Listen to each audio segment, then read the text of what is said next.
The following program is hosted by immature, irreverent, obnoxious, and often disgusting young men. Listener discretion is advised. This time on Nude Clan. Dude, I am not enjoying this game right now. Look, it can't be as bad as Armored Core for Answer. Of course it's not as bad as Armored Core for Answer. Armored Core is a work of Satan.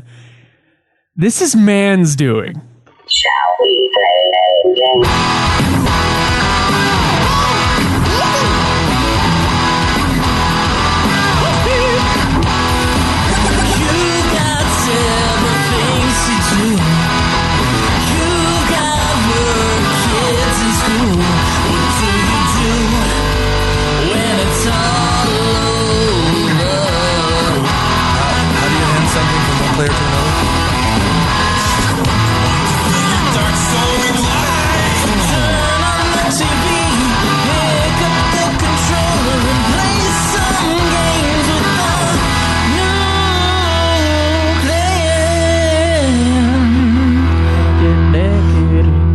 Welcome to another episode of Nude Clan.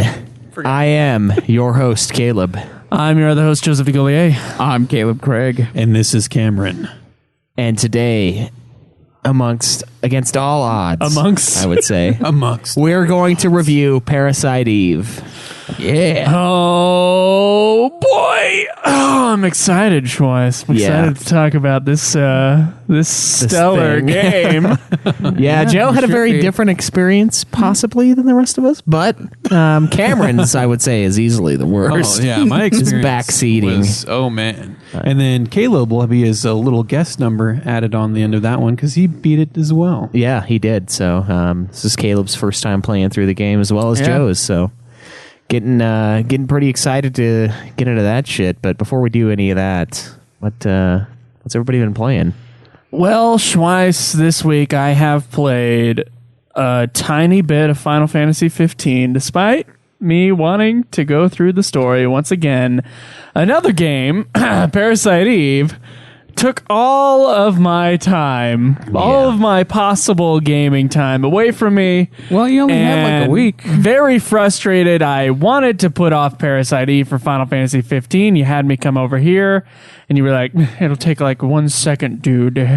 And then I came over here, and I was here till 2 a.m., and it was like, I have to go to work, and then we have to record our shit. I do not have time to go through Final Fantasy 15 story again. Yeah. I just don't. And the 15 review is the most important thing to me. And so I said, okay, I'll just have to suck it up and not go through it twice. But Parasite Eve is finished in a way, and we'll get to that soon. But I spent the rest of my time playing Parasite Eve. All right. How far did you get in the story of 15, though? Chapter 4, I think. Oh, well, at least that's probably around when you started doing a bunch of the post-game stuff, so you at least have seen the story in its whole I wanted semi-recently to get through all the Arden stuff and the train stuff again, because I wanted to see if it filled in things, and I just wasn't paying attention as much, in the story as far as like exposition is concerned as in Final Fantasy 15. All right, yeah. During the review, and I did look up a couple cutscenes that I wasn't sure if like things were explained properly, which they totally were, but they were explained in a very uppity sort of speech and in a way that sort of made me go, okay, that's why I kind of glanced over this part of the story. Yeah. But it's there, so yeah, we'll definitely look at a few things. We'll be doing that Final Fantasy 15 review in like 2 hours, so we'll get to that. Craig. I've been playing some Battlefield 1 with Cam. We played a little bit of Rainbow Six.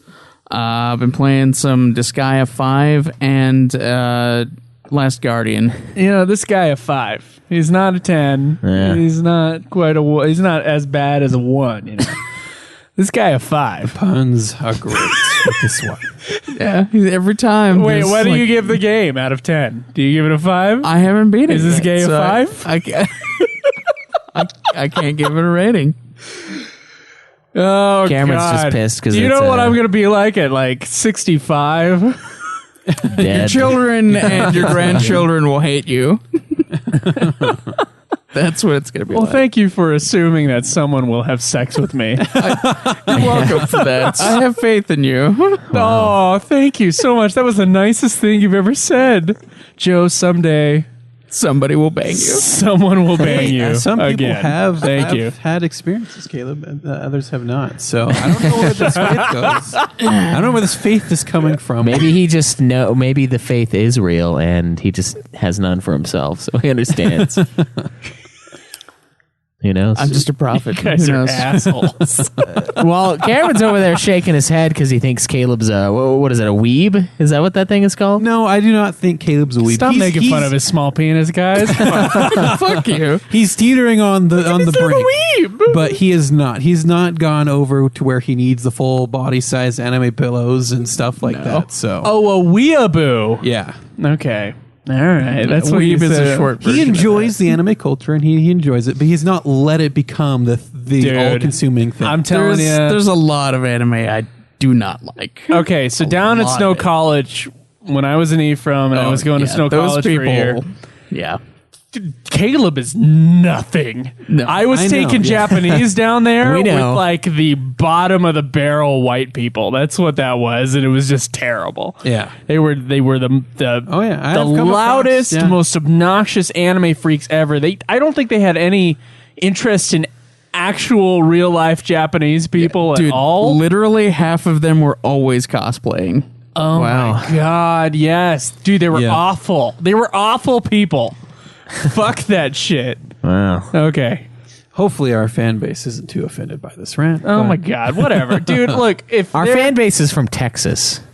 They're fine. if all they wanted to do was to learn Japanese so that they could watch anime without the subtitles on, they need to rethink their life. There's a lot of really interesting things about Japanese culture that's not anime. So that's Yeah. why it's confusing to me. There's a lot of really cool So traditions and back shit. to the meat of it, there are people who are Yes. taking it just way too far, and then there's the people who cosplay all the time, who wear the stupid Naruto headbands to school and stuff like that. Yeah, that's just too much. Yeah. Too much TJ for would Cam do Cam. that too. Would he really? Yeah, he would wear the Naruto. Oh, yeah, headband. he did have one of those Oh, headbands. God. I made fun of him remember for it In too, case every day. anybody doesn't know who TJ is. Yeah. Exposition in the show. He's an old friend. What have you been playing, Cameron? He's a traitor. So I have been playing Battlefield 1, and I finally have pulled my KD ratio from the depths of hell, and is now sitting at a 1. And yes, a deserved 1 right now, Caleb. Yeah. Yep. Is it deserved? Did you actually? Oh, so you are a 1-to-1 ratio? I am actually 2 kills over deaths, right? That's something right there. And That's it's only good. going up from here, boy. I hope so. It didn't sound like that when he was playing with me. I started my first match, I did poorly, and then my next 2 matches it was a struggle, but I did come up on top. So Well, that's good. yep, mean- you always enough room to do a poor match every now and then. So Yeah, And well, then- not if you're 2 kills above. There's not enough room to do I'm a working poor my way up. match.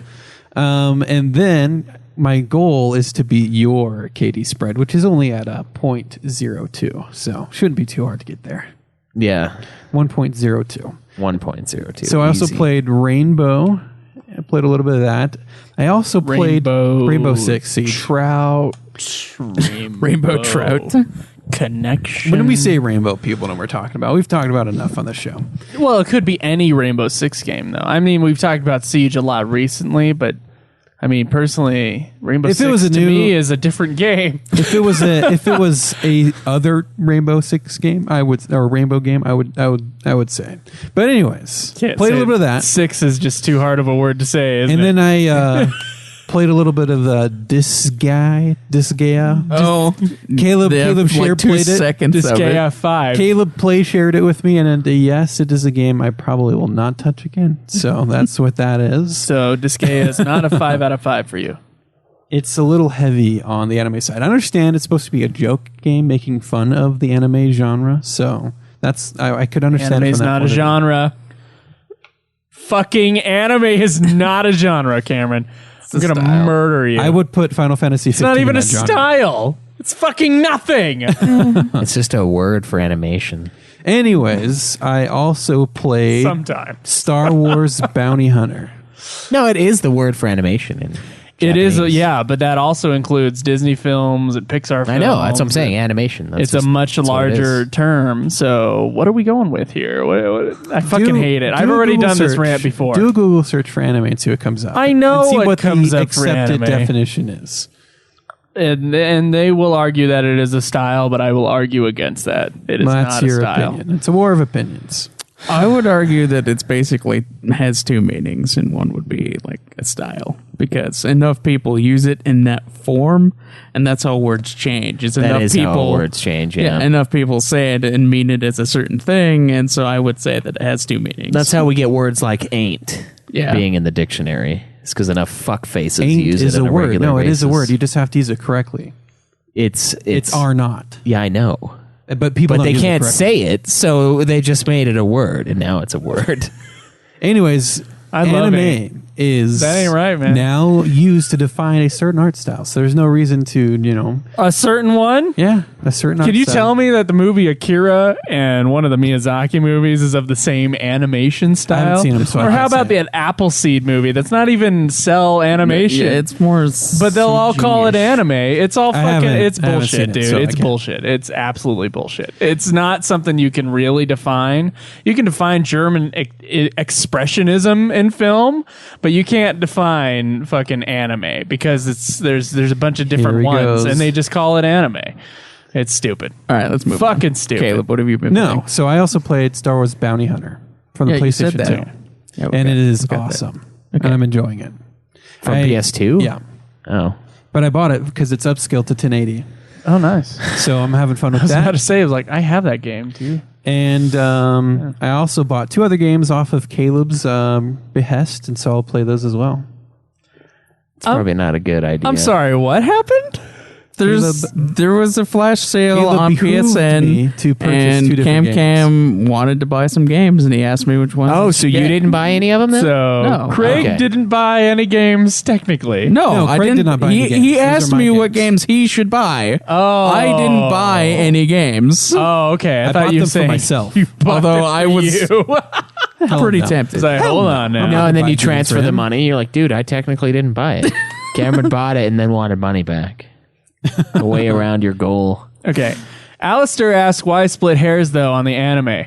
I'll tell you why I split hairs on the anime. First off, there are many great films that are called anime that normal people will not touch because it is called anime.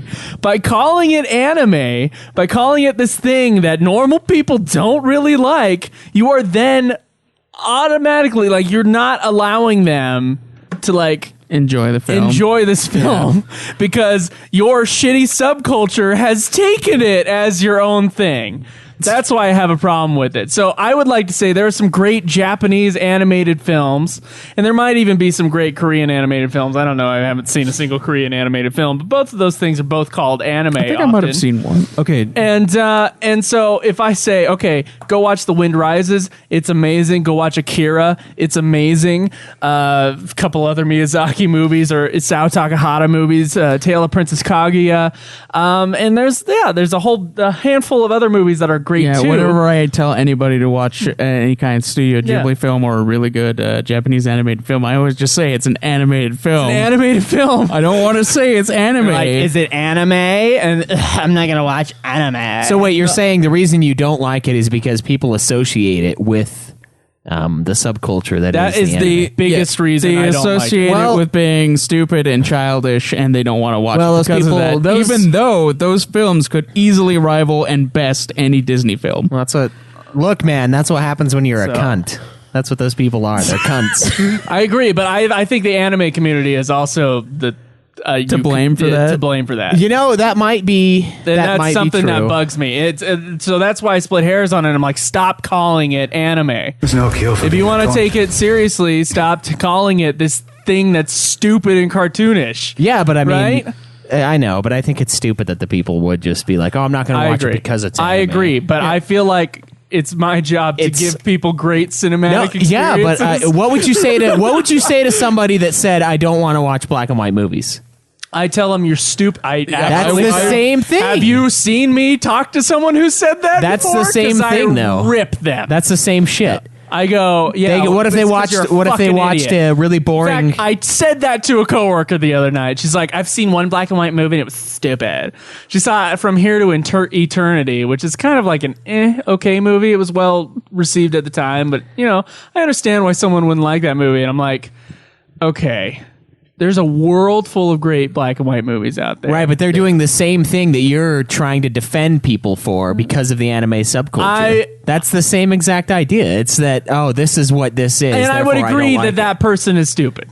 Well, but you take a much more hostile believe approach me, to black and white. Than, that's because it's much wider kind of based audience. It's, I don't know. I guess that's true. It's all movies after or before a certain date were black and white. Not all movies, but a lot of them, yeah.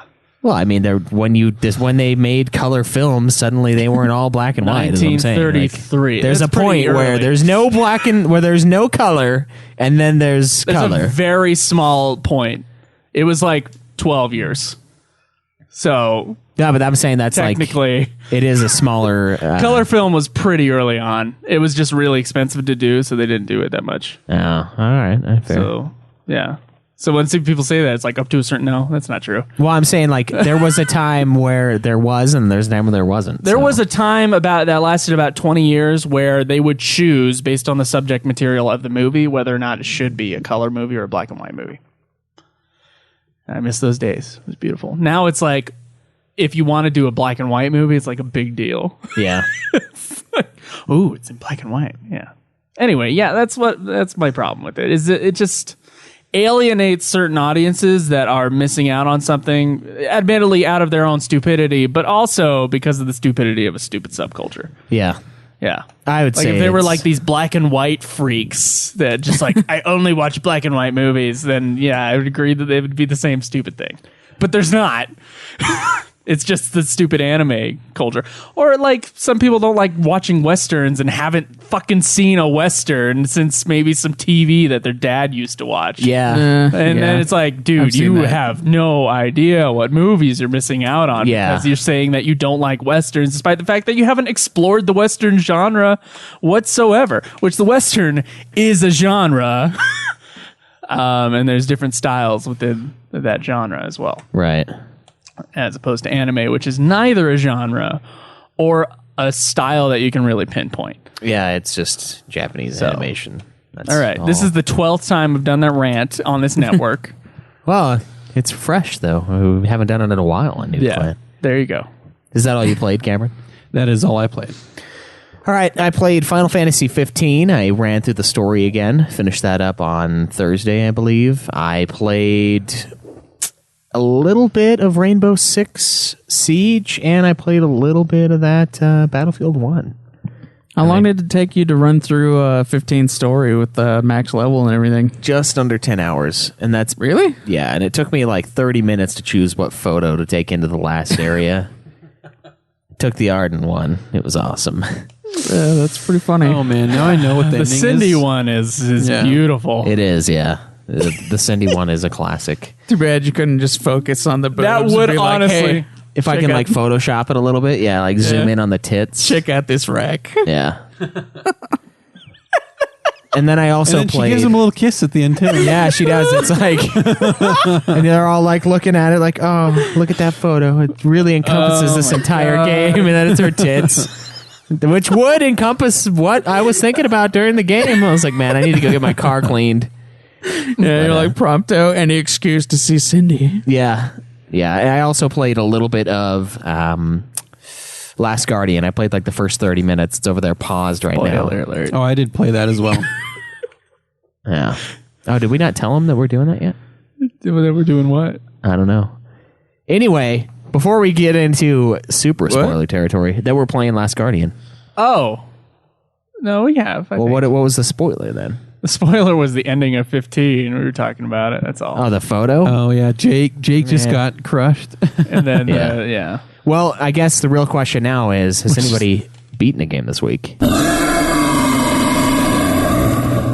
Do we have the list anywhere? I don't. It's like right up there. Most of us are sitting around 2 games, I think, so pretty shitty. All right. We got a debate with Joe, so Craig? I did beat a game. I beat God of War 3. God of War 3. is that your first time beating it? No, second time, but first time this year. So Wait, have you not? I thought you were going through your backlog and you chose a game that you already played So the before? reason that I played God of War 3 is because In God's name. That was Okay. a follower. Thank you, Matunica. Well, that frightened me for a second. there. We're live streaming on Twitch today for the first time. that was Because- unexpected. So. Thank you. Well, the hog roar Anyway. should always be something we expect. It's true. But no, the reason that I picked God of War 3 to play is because the new God of War is coming out in the next few months, and I want to play that really bad. Few months, really? Is that soon? That's what I was told that it was estimated at. Oh, so there's not So- a release date yet? There might be. It was a few months. So anyway, that's coming out, and I wanted to be ready, so I beat God of War 3. All right, cool. Yeah. Did you beat anything else? No. Fucking loser. Cameron? I'm the king again. I did not beat a game last week. No. I didn't either. I'm still. Okay. King again. Should we talk about this now? I guess now. Yeah, Yeah. let's hear your excuse. You got This ready to isn't an go. excuse, and I'm honestly not like begging people to take a side. Take pity on you. But here's the deal. Parasite Eve was a difficult game for me at a couple different points. I got stuck in chapter fucking 3 on the final boss there, and I didn't know there was a save near the guy, and so it was like a 20-minute just awful trudge to go back and forth, which honestly made me want to fucking blow my fucking brains out. And then I found like the Maeda guy in another room, and I was like, oh shit, there's a blinking, god damn it. I didn't know this hallway continued. Like, it was one of those stupid things. Yeah. And I was like, Jesus Christ, I didn't have to go 3 floors every fucking time to get up to this guy. Anyway, so that was one issue. The next one was at the end of day 5 when you're fighting Eve. She's kind of a fuck, right? And she's a bit of a bitch. yeah, and I had wasted my tools, I would say wasted my tools on this gun called the G23, which I had leveled up pretty well in and of itself. Okay. And when I got stuck on Eve, I saved in the middle of a bunch of cutscenes, having just used the tool that I had gotten on that weapon to level it up, and then I had another save where I decided to level up some. So on the Eve save, I was stuck with shit and couldn't fucking kill her at all. And then on the museum save beforehand, I started leveling up and I wanted more items in my inventory. I wanted to get a whole bunch of medications for the fight coming up. So knowing that I probably wasn't going to get too many tools in the future, I decided to get rid of most of my weapons. I just decided to fucking discard them. Oh, dude. Now, when I said that I was stuck on Eve, I kept on getting fucking tweets that was like, dude, just use the thing that you just got from the Tyrannosaurus fight. You should have gotten the M8000 pistol. And I had to go, no, I don't have that. And then I think it was Kaleb or it was Jake going, yes, you do. You just got that weapon. And I couldn't I was like, I didn't want to fucking have an argument on Twitter about me knowing what the fuck was in my inventory right now, because I'm telling you, that weapon is not in the inventory right now. It is gone. And what I found out from Schweiss was the reason that weapon is so good, even though it looked like shit from when I was like looking at stats and I just like chucked it, is because it gives you an extra attack. It gives you 2 turns in one. Yeah. It gives you 2 turns in one. So I could have, with my upgraded weapon, if I had taken the ability from that other weapon, I could have shot 6 times in a row. Yeah. I did not have that ability on one file because I didn't have a tool, and on another file because I had fucking discarded the shit out of that weapon. So I leveled up some and was able to, after some terrible Terrible times. I was able to beat Eve and get to day 6, and Schweiss was like, final boss is easier. Which is not fucking true at all. I didn't die to the final boss's fight ever. You did. On my save, you did. On your save. On your trash save where you throw the away next good fucking items. save, there's nowhere you can go in the game once you get to day 6. You're just like, cutscene. You get 5 medications and the final guy. That is it. That is all the motherfucking room that you have. So had I not had a save at the museum, the game would be fucking impossible. And so I had 2 options here.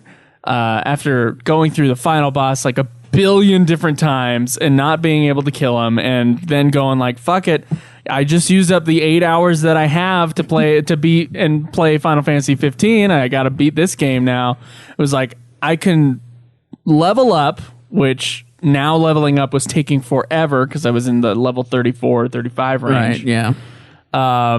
Like literally we'd like calculated the time and it was hours to level up like twice to get past the level cap. Yeah. Seriously. Where were you trying to level up? The museum. Level 37 to level 38 is 200,000 XP. And then it was like, I was 2 levels behind that. So it was incrementally, it was still a shitload. Okay? It was a shitload of levels. And the amount of time it took between random battles in the museum is fucking sick. It is fucking sick. So it was like, okay, I can either spend 6 hours leveling up, or you know what I can do? Since I got to this certain point in the game anyway, use someone else's saves now. I couldn't use Schweiss's save to just beat the final boss and say that I beat it. I figured I couldn't use yours because you probably had X game and also you were asleep at 2 a.m. when I was having this difficulty. And then I went, you know what? I know who has saves. GameFAQs.com has saves. Oh my god. And so I fucking downloaded a final save file, not like a sick save. I didn't think it was anyway, but a save that was even with the level that I was on, that had kept the good weapon. Okay? Okay. Instead of chucking it away at the T-Rex. And then I beat the game. I still got a game over like 6 times anyway, because after the final fight, you can still fucking die when you're running away from the squeegee thing. And you know what? I played and beat every moment of that game. But I did not beat it on the same save that I started with. So my question is to the audience, and I'm going to put up a poll, or I'm probably going to have Schweiss put up a poll for this episode. If you want to click on it, you can say whether or not I can count it on the hog. I'm going to put up a poll. I'm going to make Schweiss work for it. I did everything, and I feel good about being able to review this game. But at the same time, I know that some people are going to nitpick the shit out of whether or not I beat the game. So You didn't beat I'm it. going to allow you guys to just vote on it. And I hope I get a couple yeses, because that would be very nice. Dude, I don't know if you're going to get any yeses. That's In fact, I hope you don't. I watched you play on Not that a new save, and single your one. action time was by far greater than it was before. And Yeah, you had the more speed, health. yeah. And yeah. Yeah, So- you know what? Okay, we're gonna review the game soon. We'll get into it in a little bit, Well, because we're I want to know some things. You want to know some things? Yeah, I want just to know told what you the my fuck. shit. No, I want to know some other things. Yeah, about I what didn't play fuck the you did. goddamn tutorial because I'm not a fucking loser. I didn't play a tutorial either. Have you played this game before? No, No? it was Yeah, my first Craig. time too. Actually, that's not true. You played it before. I played like 5 seconds of it like 5 years ago. Before. That's playing it before. We should put up a poll on that, too. Be like, did Kaleb Craig play it Is before? this his second time playing it? By playing it 5 seconds 10 years ago, or whatever the fuck he said. All right, guys. We're all going to make up a question jingle at the same time. So sing your question song in 3, 2, That's 1. terrible idea. Questions from us questions. Okay, that wasn't that bad. You guys stayed silent though. Yeah, You fuck faces. 'cause- no, dude. All right, talk so about this Somehow, before. I think me and Schweiss are in the same key, so that just- wasn't that bad. He just did the same one that you guys have for UFO. I actually did questions from us to you, is what I said, which isn't an accuracy. Okay. Well, then he fucked up. All right. So the first question today is from Shinru. He says, playing Overwatch Shinryu. for the show and with the listeners. Shinryu. Just wondering, since Overwatch has won a lot of Game of the Year 2016 awards and you guys haven't It's reviewed not it ours. for NudeClan yet. Wasn't even nominated. It's a piece of shit. Yeah. Would you consider playing it as a future group game for a review and maybe playing it with the NudeClan listeners? Just thought it would be a fun game for you all to play and review and for everyone on the forums to play together. I would be down, I guess. I don't know. Yeah, if we had enough traction, enough people who wanted to play with us, Is it then still I'd a think about it. $60 game? No, I think it's dropped a little bit, and it's been on sale a couple times. So Perhaps. I mean, I would like to. I think it's around 40. Right I think now. it'd be a good idea to nominate it since it's Yeah. obviously such a big deal and we Maybe can touch it. Maybe we will nominate it, yeah. Because I know Yeah. Kaleb Craig played it and he enjoyed it. So Well, yeah, I already have it, so maybe it would be a thing that we all just play anyway, and then just stream it. Because it doesn't exactly have a story of any kind. It's that's just okay. a We can omit multiplayer. the story section of our review. Yeah, we've done that before. Yeah. All right. We can review it. We're not, because remember, our goal is to not buy games that aren't for the shows. It's true. And if we just bought That is a goal Overwatch, for you. that wouldn't be for the show. So you're going to nominate the shit out of the new God of War? yeah. Yeah. Well, either that or we If just it comes out around the time that Caleb and I are going to be playing a game, it's definitely something that either one of us is going to pick. I would like to nominate God of War 4. How about you?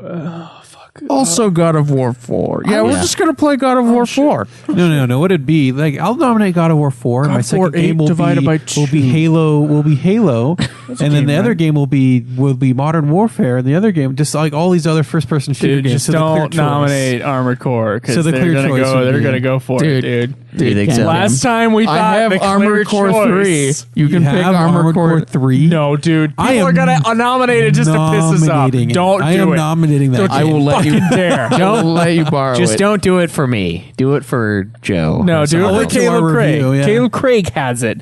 Let you two play that Man, fucker. I want to nominate that so bad. Do it Yeah. for Joe, dude. God damn it. Fuck you guys. Dude, you're the one who made Armor Core 4 the review of like Rant. So I'm sure they're going to vote for it purely because it's you who's playing it. Nope. Not going to touch that fucking game. I will burn it. In fact, I will burn myself be my live on game. Twitch over playing that motherfucker. Okay, then we want to see That's, that. I am definitely going to nominate this protest game. burn. I mean, like, everything you've said so far is golden. Dude, so. I'm going to fucking kill you. It's if you just, nominate dude, you just keep adding plus to the nominating that for you. I'm going to make you like eat a bowl of cherry pits. Can you eat a bowl of cherry pits? It has, We're going to there's- find out. Is it peach pits or No, cherry would pits? it be That's more like cyanide. Cameron's gonna Swallowing be the like pits? on his granola shit, and I'm just gonna like put like a shitload of cherry pits in his granola, He's going to be like, man, this is crunchy and today. then he's gonna die. This is the cyanide. Anyway, Yeah, it's cherry pits. That's cyanide. Wow, that's you could just get cyanide. if you chew into enough of the cherry pits, you. I think peach pits have the same thing, but I think I'd notice that. Yeah, I think you notice the big testicle of a Yeah, peach you're like, pit. wow, this is thick. What the fuck is this doing in this? extra fiber today. So yeah, awesome. We got another question, but I don't think I'm gonna. No, you know what? Fuck it, we'll do it. Hobbies outside the network. This is from Jay Heltonator. Hey gents, aside from gaming and Your the hobbies. podcast, I'm a Gemini. what does everyone like to do for fun / hobbies you enjoy? See, Caleb Craig seems like he crochets. I did actually try that, and I have done it before. So Yeah. Well, okay, you just said the same thing. okay, yeah, twice. I've done it tried outside, that, and I have also done that. Before. I have done it outside of trying it, so I have done it at least twice Okay. for crocheting. All right. Okay. All But right. no, okay. So hobbies, I guess, would be I play Magic the Gathering. We go shooting a couple times. Maybe Couple times the a occasional- decade. Yeah. I go shooting more often than you guys. now. I would like to go shooting more often, but ammo. and is with a my, fuck my ton. my work friends, we're actually going to go to this new You shooting shoot range. people, right? Because Yeah. you're a gun owner, so you must want to That's- kill it's people. like that- What That's- what the yeah. fuck else would you shoot? Oh, I go. Are you okay? Yeah, I'm You good. okay, Cameron? Yeah. Okay. Yeah, and you Listen gotta to him you gotta aim your gun sideways too. Listen to him pretending like like he has friends outside of the podcast. It's the only way. And miss. It's the only way to shoot people is to aim your gun sideways. There's this shooting range that we're going to go to, TNT something. It's in Murray. It's dynamite, man. But they have all these different guns that you can. Joe just laughs at his own jokes that aren't really. I got 3.5 hours of sleep. I'm going to laugh at my own fucking jokes. There you go. That's fine. I agree. I can't just be like, "That's dynamite," straight face, then just continue on. Straight face into the camera. Can't do it, man. I'm not that type of personality. But so in that range, you have all sorts of stuff like MP40. You have Say that again, you have Cameron. the MP40, the German submachine gun. Then you get the Browning 1919 and stuff like. You can rent belts for that stuff and go shoot it. So that's what we're gonna go do. Nice. Sweet. Yep. Nice. Do you put it on your belt loop or what? No, It's a belt. It's a belt ammo fed gun. It's a belt fed gun. Oh, you meant like the rounds. Yes. Yeah. So it's like $45 for a belt of ammo for the Browning. Okay. And yeah, so shooting is a fun thing to go do. I, as a hobby, will also get ridiculed for this, but I like watches, and so I have a small watch collection that changes over time. Yeah. And Magic the Gathering I do every once in a long time, longer Yeah. than shooting, but yeah. All right. I don't know. I just kind of, read and shit. Oh, we all read and shit. There's not really anything fancy. We already talk about what Reading our hobbies and are. shitting at the same time is a great experience. Yeah, it is. Yeah, it's the only way to do it. I don't really think I don't know. At one point, I used to just masturbate constantly, so I'd spend a lot of time in the bathroom. But I mean, Would you consider didn't that a everybody- hobby? Well, here's the thing: like, I don't really Was sit it a hobby for you, or unless more like I'm a way like of life? super constipated, and I think most people are this way. Like, how much time do you really sit on the toilet? Do you just like go in there and meditate? Because I'm like in and out, man. Yeah. Yeah, I don't know. I feel like the phones add additional time to the bathroom time. Yeah. Yeah. Time. It's my bowel movements now coincide with iFunny. Yeah, every time there's a feature, oh, I got a shit. Yeah, well, it's kind of funny how that happens. And so That's fair. Yeah. I don't know. I geocache, I guess, but I haven't done that for months because Yeah, I it's haven't done that fucking in a cold. while. When was the last time that you did that? When I went to Vegas and California in November. He just did it to get his fucking states lit up on the fucking geocaching site. Yeah, so I can get. I have one in California, and I have like. And you know, 4 when in we Nevada. go to New York and then New Jersey, we're getting some fucking caches. Yeah, it's gonna be brutal though. It's gonna be snowy as fuck. So yeah, that'd mean, be maybe. fun. We You gotta at do least it. get one cache in each state so that we can have our states lit up. Yeah. You've got to geocache in these states. yeah, so that's something I enjoy You don't doing. understand. It's important. Some kinda goes people along with outdoorsy some people stuff. do road trips just for geocaching. So Do you think there would even be a geocache anywhere near the cities in New York? Oh yeah, Oh, yeah. Guaranteed. Just like put them in like It's They get shady tiny areas. They get tiny ones that you Yeah. can attach to like benches and shit that are magnetic. There's geocaches. Oh my God. Caleb, there are geocaches everywhere. yeah, dude. There, you can walk around. There's like 8 geocaches within like a quarter mile of here. Yeah, it's crazy. Wow. It's a lot of fun. So that's something I enjoy doing, and the rest of it is just shit I talk about on the show. So I don't know. This is kind of a good one for the for just the network stuff, I guess, more as opposed to our hobbies, because we have a segment where we talk about that for like an hour at the end. But Guys, you want to answer this again? the on getting Ultima? fat one, yeah.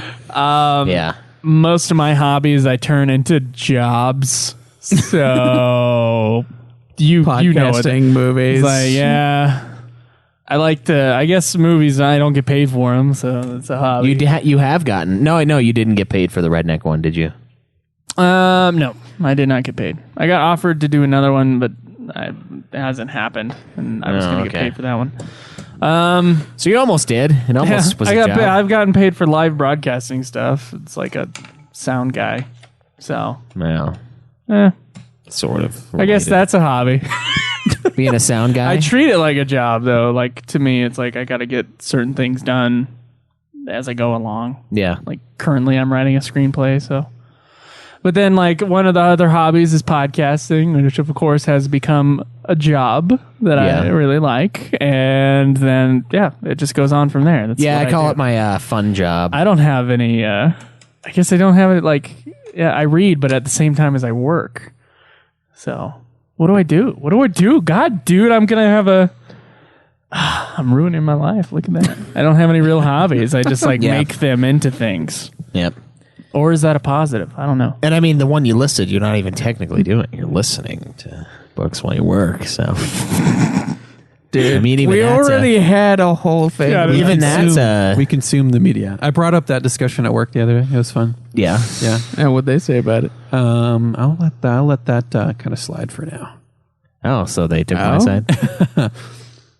It's just you consume media and you've processed it and now you understand what that text says. So you have now. So watch the movie instead of reading the book. Then, yeah, that should be fine. No, because there's. Well, it's consuming the media though. But you're consuming different media because the movie oftentimes does not have the same content as the book. It's the gist of the book though. No. Same content, subject matter. And oftentimes it skews the actual intention of the book. Isn't it all about how you perceive it? Fuck this conversation. All right, we'll let it. How many variations of this conversation are we going to have? All of the fucking variations. Okay. All of them. Okay. Are we ready to review Parasite Eve? Yeah, let's fucking do it.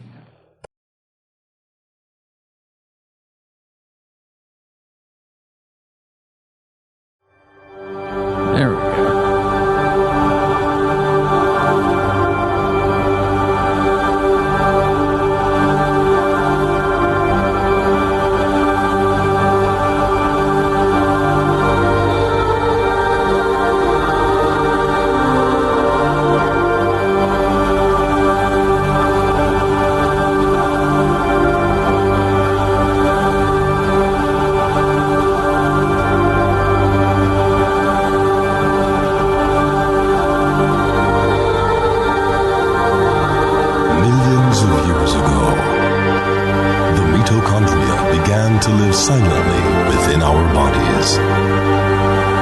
It seems that the parasites have only to live among us. Or do they?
Parasite Eve. Parasite Eve.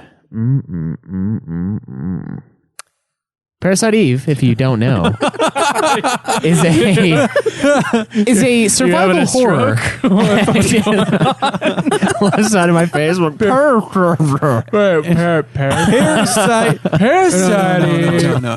It's a Parasite Eve. It becomes the only thing Caleb could say. Fine. Parasite Eve is a survival action horror RPG published in 1998 by Square Enix. Parasite Eve is a landmark game for Square Enix as it was their very first rated M game right here. Are you serious? Oh, Yeah, wow. very first, yep. Sweet. Not catch that in the history of Square Enix. The game was produced by the legendary Hironobu Slick Gooch Sakaguchi and was directed. Slick Gooch. That's right, he's a slick motherfucker. Look at him. And was directed by Takashi Tokita, who you may remember from his role as Not the what I thought of lead when I heard Slick Gooch. game designer for Final Fantasy IV. Where'd your mind go, Cameron? I don't know. Let's keep going. Another familiar name comes in the form of Yoko Shimomura, who composed the game's soundtrack. You may recognize her from a million fucking games, most notably the recent Final Fantasy 15, which we will be reviewing in a few short hours for Ultima Final Fantasy, the ultimate Final Fantasy podcast, by the way. The game actually serves as a sequel to the novel Parasite Eve, a science fiction horror novel written by Hideaki Sina. The game was a result of a resurgence in the popularity of Japanese horror. I guess it was like a big deal at this time. So, yeah, the 90s Japanese horror movies, so Ring and Grudge. Yeah, The Ring and The Grudge. Not the American remakes, but the Right. Coming originals. back. It is, yeah. It looks retarded. Yeah. It was retarded at the first. I only saw the American one, so I don't know. Oh, that's what I'm talking about. I Oh. haven't seen the Japanese one either. It's fucking bad. It is pretty dumb. There's actually a film adaptation and 2 mangas released for the storyline, one of which is for the film and one of which is for our very own Parasite Eve video game. Yes. So there's some... Yeah, this is based on a book. Or like it's a sequel, like it's a unofficial direct... sequel to the book. It's a direct sequel to the book, yeah. And they've tried to re-release the game on PlayStation Network, but I guess there's some licensing issues with the authors. That kind of fell through because he does own part of the game, licenses wise, because he wrote the fucking thing basing Right. There's issues for PlayStation Network. There was an issue for getting it on PS4, I believe. And I think they might have wanted to remaster the whole series, is what I was looking. Because I know it's on PSN. Okay. I know you can buy it. That's how I got This it. is something that confuses the shit out of me. Okay, so when they bought the rights, they said, we'll buy the rights for this game to release upon the PlayStation. That was like part of their thing. It wasn't, we bought the rights for this to make this game and then everything. It's more complex than that. It's more direct than that. Because the Square Enix should own that material. This has confused me about all this Japanese legal crap with these games. Like, there's always some stupid thing, like a song or something, that they got the rights to initially for the game, but then don't have the rights to on subsequent releases of the same game. You would not have that with American media whatsoever. No. You would have, they would go, okay, everything here and everything ancillary to this we own till the end of time on this version of it. Yeah. And you either make your fee or you make a profit or something like that. But they're technically, if you're saying I it's feel like this version, the Japanese legal system when it comes to like copyright, it must be just so freaking convoluted. Or just like the contracts that they're pulling up are ridiculous. Yeah, I don't know. I have no idea, but it's kind of like that for Twitch and stuff too, because I would get blocked. Like audio would just get cut out because I'm watching a cutscene. You know, a cutscene with 15 the other day when we were streaming Final Fantasy 15. It's like audio is blocked, or no, it's all audio for the one song, or like only video, or video is blocked. And I'm like, God, dude. Like, I'm just streaming the fucking thing. Like, I can watch it on YouTube. It's there. It's crazy. They have a lot of nutso things that they deal with. So, anyway, Stupid. Yeah. So the story. So we begin our little tale on Christmas Eve of 1997 with Aya Brea, an NYPD Kappa who is attending an opera at the Carnegie Hall. Things take a turn for the It took me a second. I was like, what the fuck is he talking about? Kappa. Yeah. Meh. Things take a turn for the bizarre and awesome as everyone spontaneously combusts, save Aya and some singer named Melissa Pierce. Melissa then cryptically informs Aya that her mitochondria directly need more from the time to develop, whatever the fuck that means. Aya chases Melissa into the sewers where Melissa decides to change her name to Eve. Randomly. Aya and her partner Daniel visit Dr. Klamp, a scientist residing at the Museum of Natural History. Ugh. This is where Aya sort of learns natural history. what Melissa was talking about when she mentioned mitochondria. We then find out that Eve is in Central Park. Now Eve, no longer Melissa. Let's make sure we acknowledge her new name. Where Melissa is supposed to have been giving a performance as an opera singer. She has a couple venues booked, right? Aya and Daniel head for the park, but only Aya enters. Daniel decides that he's going to stay outside of the park instead of spontaneously combusting. What a puss face. Right.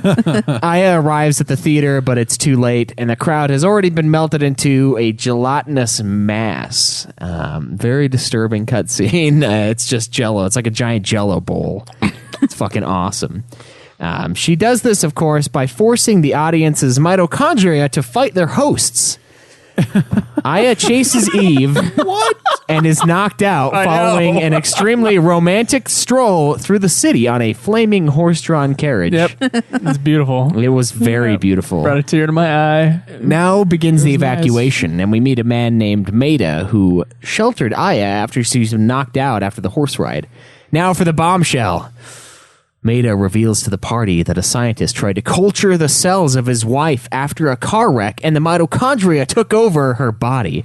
Maida then lets us know that Eve is attempting to give birth to the ultimate being.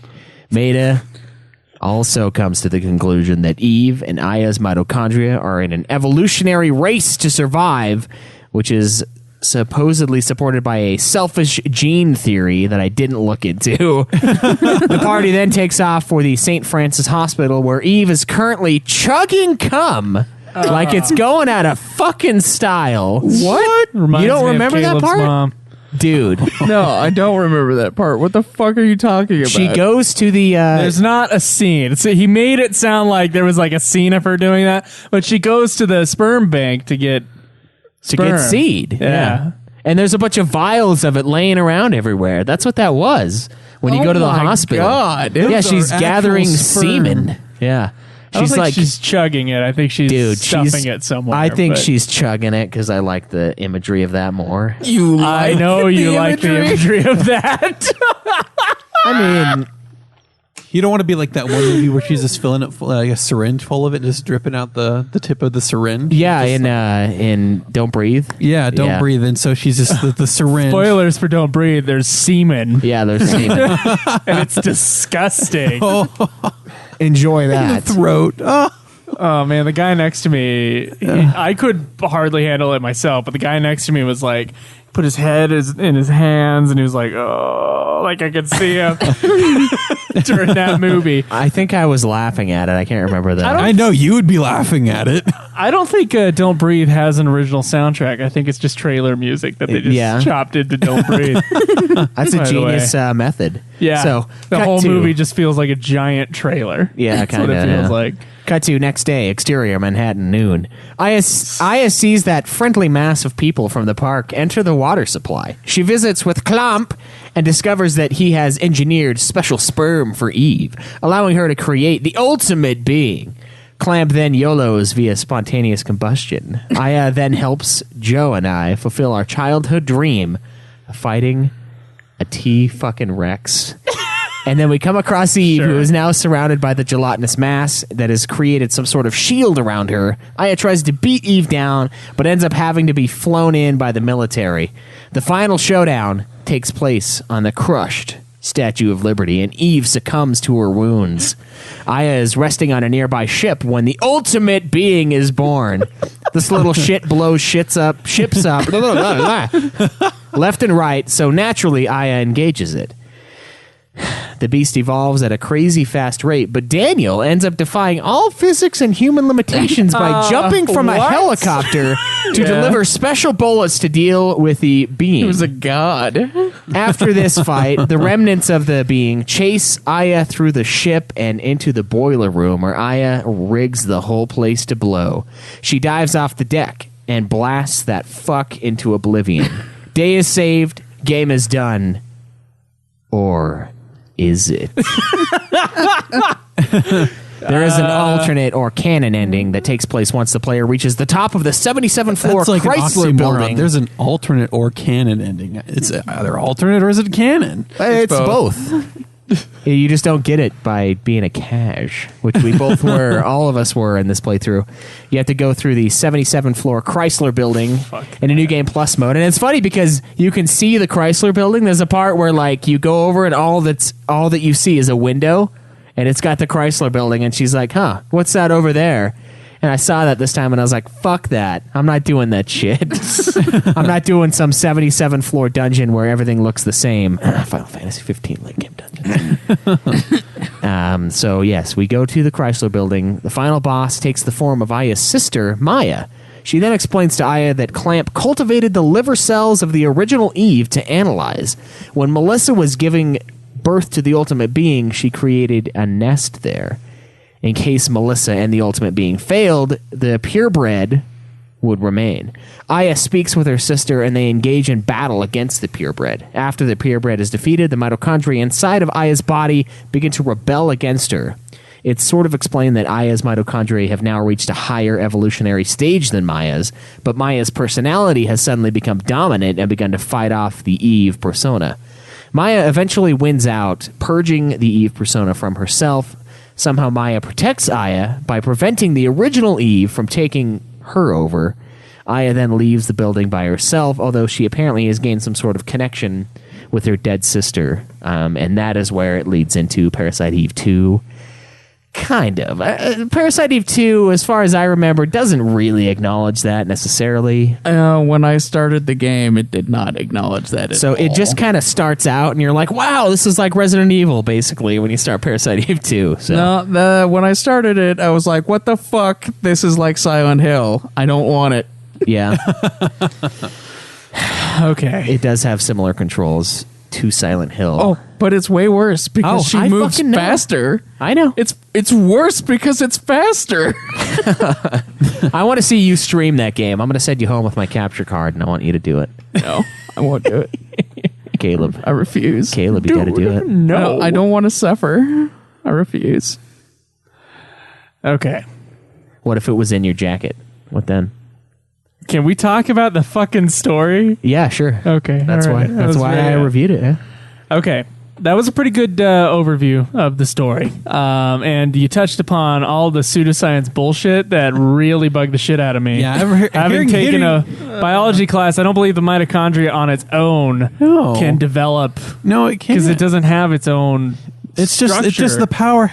The cells. Mitochondria, the powerhouse of the cell. It's just what provides the energy for the cell to do stuff. Yeah, That's all. that's not. It's not like the cell can mutate. The cell can, but not the mitochondria within it. That doesn't make no any idea. fucking sense. Anyway, so Well, you say that, but then you defend well, they called it mitochondria, So they gave it a real life thing. and they gave it a real life thing, and now it's like, well, fuck. I guess everybody who's taken a biology class, which is most people who've gone to college. You know, I love that you're ragging on this, but you're totally okay with the relativity issue. Well, in- I don't know relativity, and not that many people do. Come on. Anyway, anyway, I don't. Okay, when I listened to Neil deGrasse Tyson talk about Interstellar, he didn't seem to have a problem with that. He had a problem with how the wormhole worked. Oh yeah, it's horseshit. Anyway, so like I don't give a shit. And here's my problem with Parasite Eve is I don't notice issues with the logic of something unless the emotional story is not working. And Parasite Eve had two-dimensional characters throughout the entire thing, except for maybe Maeda, which they obviously gave special attention to because he was Japanese and from the book, I'm assuming. Because it sounded like he was from the book. Like, I assume that the book that they based it on was. I have no idea, If it had to do perhaps, with his yeah. wife in Japan, then it's obviously he's probably coming over from. Oh the yeah, book. because they said that was the original Eve, was the one from Japan. Right. So I think it would be him. So I probably in the assume first that's book, yeah. so. Maeda is given special attention. He seems to have some sort of. because a character. writer made him. The first thing that happens in this game is that she's brought to the opera with her date, who's kind of a scumbag, and Yeah. the best part of the game is when like she's about to like save everybody, and she just like kicks him out of the way because he's a waste of time. Oh yeah, that was pretty fun. Yeah. But and she's given sort of a back history, but I don't think she's given that much of a personality. But then again, she is the main character that you're playing, so that Yeah. tends to happen a lot with video games.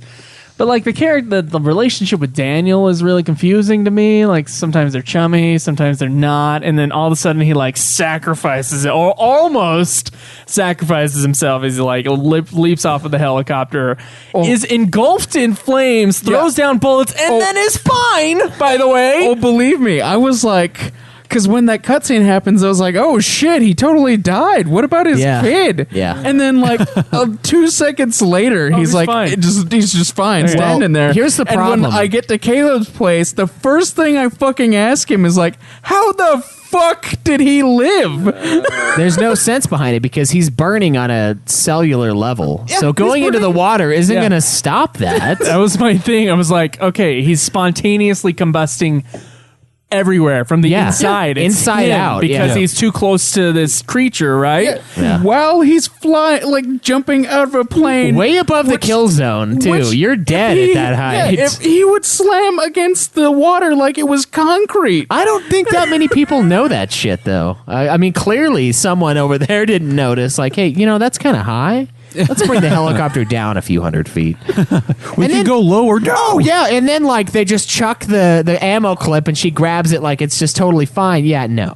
That thing's going to be hauling, and you can't just throw something. It's like, ow, my fucking finger's broken. Throwing something like that and making it move is like telling people at the top of the World Trade Centers to jump before it hits the ground. It doesn't do that. It's got the momentum. You can't.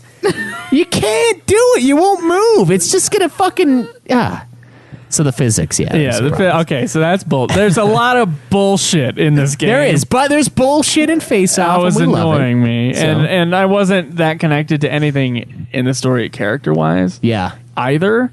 So there was no in for me here. I know a lot of people love this, especially our audience who likes Ultima. They often, say, play this game. It's a great game. And like it tries story wise. I don't think it gives enough. I don't think it gives enough exposition, frankly. Which is a problem with another game we're going to be reviewing today. And just not enough character development for me to care that things are coming after her. However, I think the horror element in this game, and I don't know, it's sort of in the story aspect, sort of in the gameplay aspect, but it's kind of in the mood of the game. Yeah. I do like that. Or like when the Squibbly Bob is chasing you at the end of the game. Yeah, it's anxiety causing. It's honestly like it's freaky, and it's because the mood and everything has come together and has made that sort of a scary sort of thing through the cutscenes or through the movement of the creature, the sounds and everything. It's all kind of together, and I'm just going to wrap it in with story, Right. Because it's like dressing on the, it's like the frosting on the cake, right? But I like that aspect of it, but I can't pretend that it was the best written non-Final Fantasy game from Square Enix. I don't think so, and I know it utilized a lot of thrown away elements from like Final Fantasy VII. Which we talked about in the FF7 review. So it's kind of cool seeing some of the stuff that they threw out, like it being in New York City or it The being detective like sort of a style. detective sort of story. But Detective Joe. I'll be honest, I'm just not that. I'm not attached enough to the characters to be attached enough to the situation to be able to deal with the bullshit pseudoscience that they don't even cover up that well. They straight up call it mitochondria. They don't even make up a name that we can just go like, okay, yeah, science bullshit, let's do it. They call it mitochondria. Yeah. Or mitochondria or whatever the guy said in the trailer, which was ridiculous. But either way, I didn't buy it, and I honestly like. I feel sort of negatively about the story, to be honest. Craig, All right. how do you feel about the story? I didn't mind the story as much. I was like, yeah, I know it's bullshit, but it's a video game. They can do whatever the fuck they want. It kind of made some sense with this stupid shit. Like with when she was like, oh, their mitochondria were evolving in two different paths. Like Eve was becoming like sentient and like her own being instead of needing a host, whereas like Aya's was more like living in like a symbiotic thing where she would gain like superpowers because of it. Yeah, as opposed to like being turned into I thought that was kind of interesting. And yeah, Maida, whatever the fuck his name is like the only character that really does anything, Not and it either. kind of seems like he has feelings for Aya, but he never really says it. Yeah. I didn't get that at all. Dude, he keeps giving her like the charms or whatever that are completely useless in the game, and then at the very end of the game when he's like sitting next to Aya, he's like trying to get her to or like he's like, oh well, I go back to Japan tomorrow, so I might as well. Like it seems like he was about to tell her that he has feelings for her or something, and then like Dan's kid comes in. Yeah, I got that too. It's a little subtle, but it's in there. But like they don't really do anything with that. I got I that just when thought we he were was a watching friendly it. guy. I think you were just No, I think you were just reading the cutscenes, and since they're not voice acted, you just went right over them. Take that.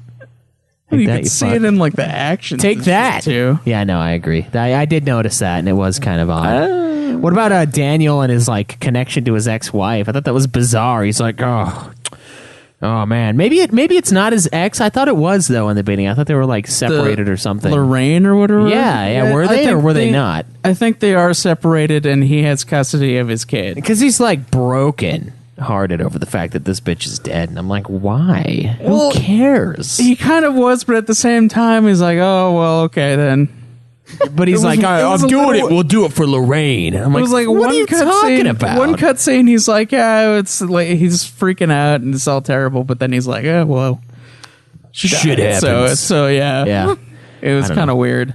But yeah, I don't know. He's in his relationship with the chief. It's kind of weird too. Like they're friends, but they're not friends. Yeah, at like the same chief got the time. job as Chief, and he now has to kiss his ass because he's chief now, so he doesn't treat him as a friend anymore. The chief, it's just like, I don't know. It's kind of weird. And Daniel feels like There's like a weird side story in that, and it doesn't really play out. Yeah, So- that's fair.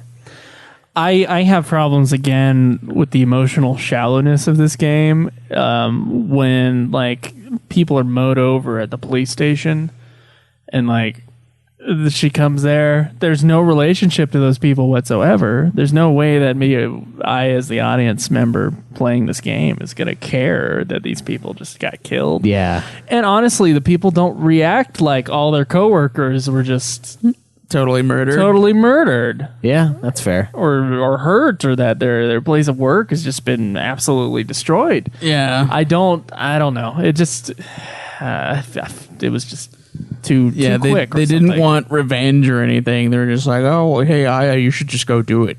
Just go kill her because you should. Yeah. Yeah, I don't know. I don't mind the science part of it. It was kind of weird, and I didn't really fully grasp the story until I looked at the wiki, especially with the science bullshit. I think it works, though. I do agree that the characters were kind of flat. I would say that they had some elements. They weren't completely 2D, but I don't think it was the best. It's 2.5D. Yeah, like 2.5D, I would say. They were given some backstory. Yeah, just a little Tiny bit. But I wouldn't say story is where this game shines. I don't think that's the part where I'm like, okay, I want to play Parasite Eve. Exactly, yeah. When I thought Same like, for oh me. man, I can't wait to play Parasite Eve again. It wasn't, man, I can't wait to dig into that fucking story. You know, it was never a thing that I was 100% attached to when I thought of coming back to the game. And I think it works well enough by itself, but I don't think it's the strong suit, and that's why I'm going to give it I'll give it a 7. Fuck it. You'll give it a 7? Dock it for the kind of pseudo-y bullshit, and then also I do agree that the characters were just characters. I don't think they had that much depth. Yeah. And it's kind of silly because there's only a handful of characters in the whole fucking game, and like Eve has a interesting personality, but she's just like a single-minded cell that's hell-bent on survival. So it's like, Yeah. that part's cool because she's supposed to be kind of flat and not relatable because she's a freak, but the rest of it is like, yeah, it leaves stuff to be desired, especially from a company like Square Enix, where you know they're fresh off of FF7 Yeah. and this. It's odd. And by Square Enix, I mean Squaresoft, of course. Well, did you guys get the ending for like Parasite Eve, where she just like everybody's eyes light up in Yes. the opera house? Yeah, that's the ending. He alluded to that at the story. Well, no, I mean, do you understand what happened? Because I'm not entirely sure what happened. Fucking no, I don't understand what happened at all. I assume it's what you were talking about earlier, just like she's keeping them from reacting negatively again. Yeah, But- that's. I looked up a couple like theories for the ending, and I think one of it's- them was that she was like suppressing their mitochondria or whatever to like be like so they wouldn't go Eve or they wouldn't freak out. I think it's just supposed to be a or weird, some creepy shit like that. I think it's just supposed to be a weird, creepy ending, just to make you unsettled. Like oh shit, what's gonna That happen? could be it, but like, yeah, I was like, what Something the fuck? else they just threw in. Yeah, it's not the real ending anyway, so maybe that's part of Yeah. it too. They're like, well, is that really it? Like, that can't be the ending. both of those things could be. So, I don't know. It was odd, but, at least they finally got their opera, right, without melting. I am surprised that anyone would want to go back to an opera that fucking soon after. By the way, the actors are fine. Those look like the same actors. He was doing the same choreography. Like, their choreographer survived. Yeah. I guess he was out of the theater that night. So Yeah, he gave yeah. him the same awful theater choreography that he gave him in the first time they did the play. I don't know. I thought that was fucking terrible. But you know what? I got to give this game. I got to give it a 4 as far as story is concerned. Wow, I just don't think 4. the story is good. There's too many holes in it. It's too emotionally shallow. There's a bunch of shit just thrown in, like Daniel flying off the helicopter and coming down. And the parts of the story that work for me are just like the little horror moments where she turns a corner and suddenly the rat goes like suddenly becomes a huge scary rat. Yeah. Or before a boss fight or something, there's usually something pretty cool. So that all my 4 points are because of those moments. Because of the mood, mostly. Yeah. Look what Jake says, because that changes stuff. He says it's because Maya was in the back of Maya what? in the back scene. Yeah, so like it's the end credits for the thing, but then Maya walks in and starts to turn everyone to Eve. That's not what he's saying. No? No. Okay. Because that would be crazy. Yeah. Okay. It's hinting that there's something more. Craig? Well, I would give it a 6. Give it a 6. I think some stuff worked, but yeah, overall, it's a kind of with the characters and stuff. It's not where it could have been, but the horror stuff is really sweet. So I think that's where it excels. All right. So let's talk about gameplay. So this is kind of a unique RPG. Certainly not like one that I've played before. It kind of looks like a Vagrant Story type of RPG where Yeah. like some enemies have certain sections to them. It's sort of you can dodge things in real time, which is kind of a huge part of this game, like a Donkey Kong sort of thing, where like an enemy has a certain like set of animation, so you like learn that set of animation in order to get away from the dodge. It also has an active time element where you have to wait before you can take a turn, and you strategically use those turns, whether or not you want to use I would call them spells, but they called it something else. It was like the PE points in order to do certain things like heal yourself or throw up a barrier to stop damage. Or you can do the super move, the liberation move, which is awesome, where you do like 10 like freebie hits for a shitload of damage on the enemy that you come across.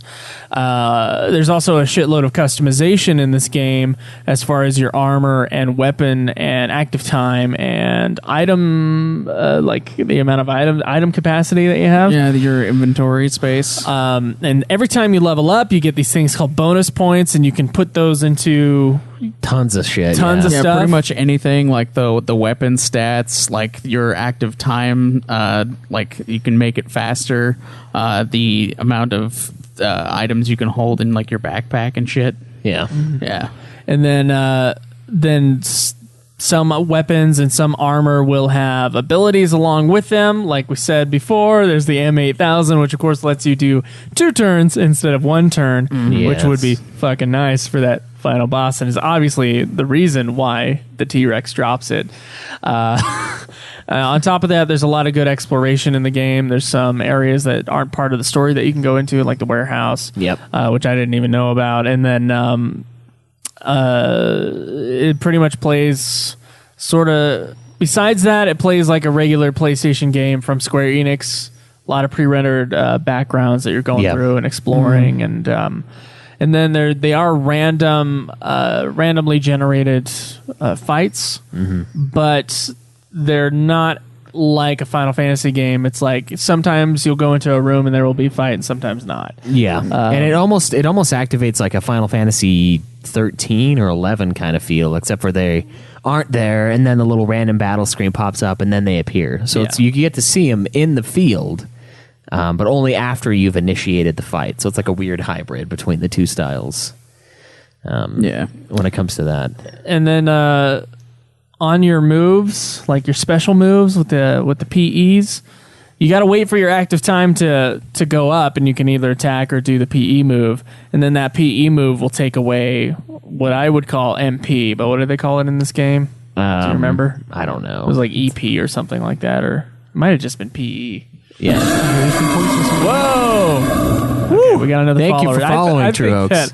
That noise might have to go away. Keeps scaring me. It does. Should always be expecting it, Kaleb. Yeah. Always expect the I unexpected. think that pretty much covers the gameplay as far as like what it is. Yeah. It's a pretty simple game, I would say, Yeah. despite me fucking myself, and I'll get to that in a little bit. What do you think about the gameplay, Craig? What do you like it compared to other things during this time? Like, I do like the gameplay. The gameplay is probably my favorite part of this game. I really like that you can you can level up your active time thing, so it like regenerates faster. Because that also like it seemed to me like it increased my PE gain faster whenever I used a move, and I never really used anything outside of like healing myself or using the pre-raise ability. well, you gain stuff for doing damage, so the fact that you're doing damage faster, it helps out. Yeah. So I pretty much put all my bonus points into that, and I was around. Nice. It was nice. I was getting a turn like every 2 seconds, so I was like destroying everything. I kind of wish that there was like some sort of store in the game, because like What? it has. You wish that? I do, because weird. it's something that kind of sucked about the game was that when Would you say sucked? I Say would sucked that there's 'Cause- no way to get items besides finding them randomly. yes that must suck. Like, you can only like get ammo in random places. You get like junk in random places, and the junk is pretty much entirely useless unless you get 300 of them, and then the guy gives you some super gun, I guess.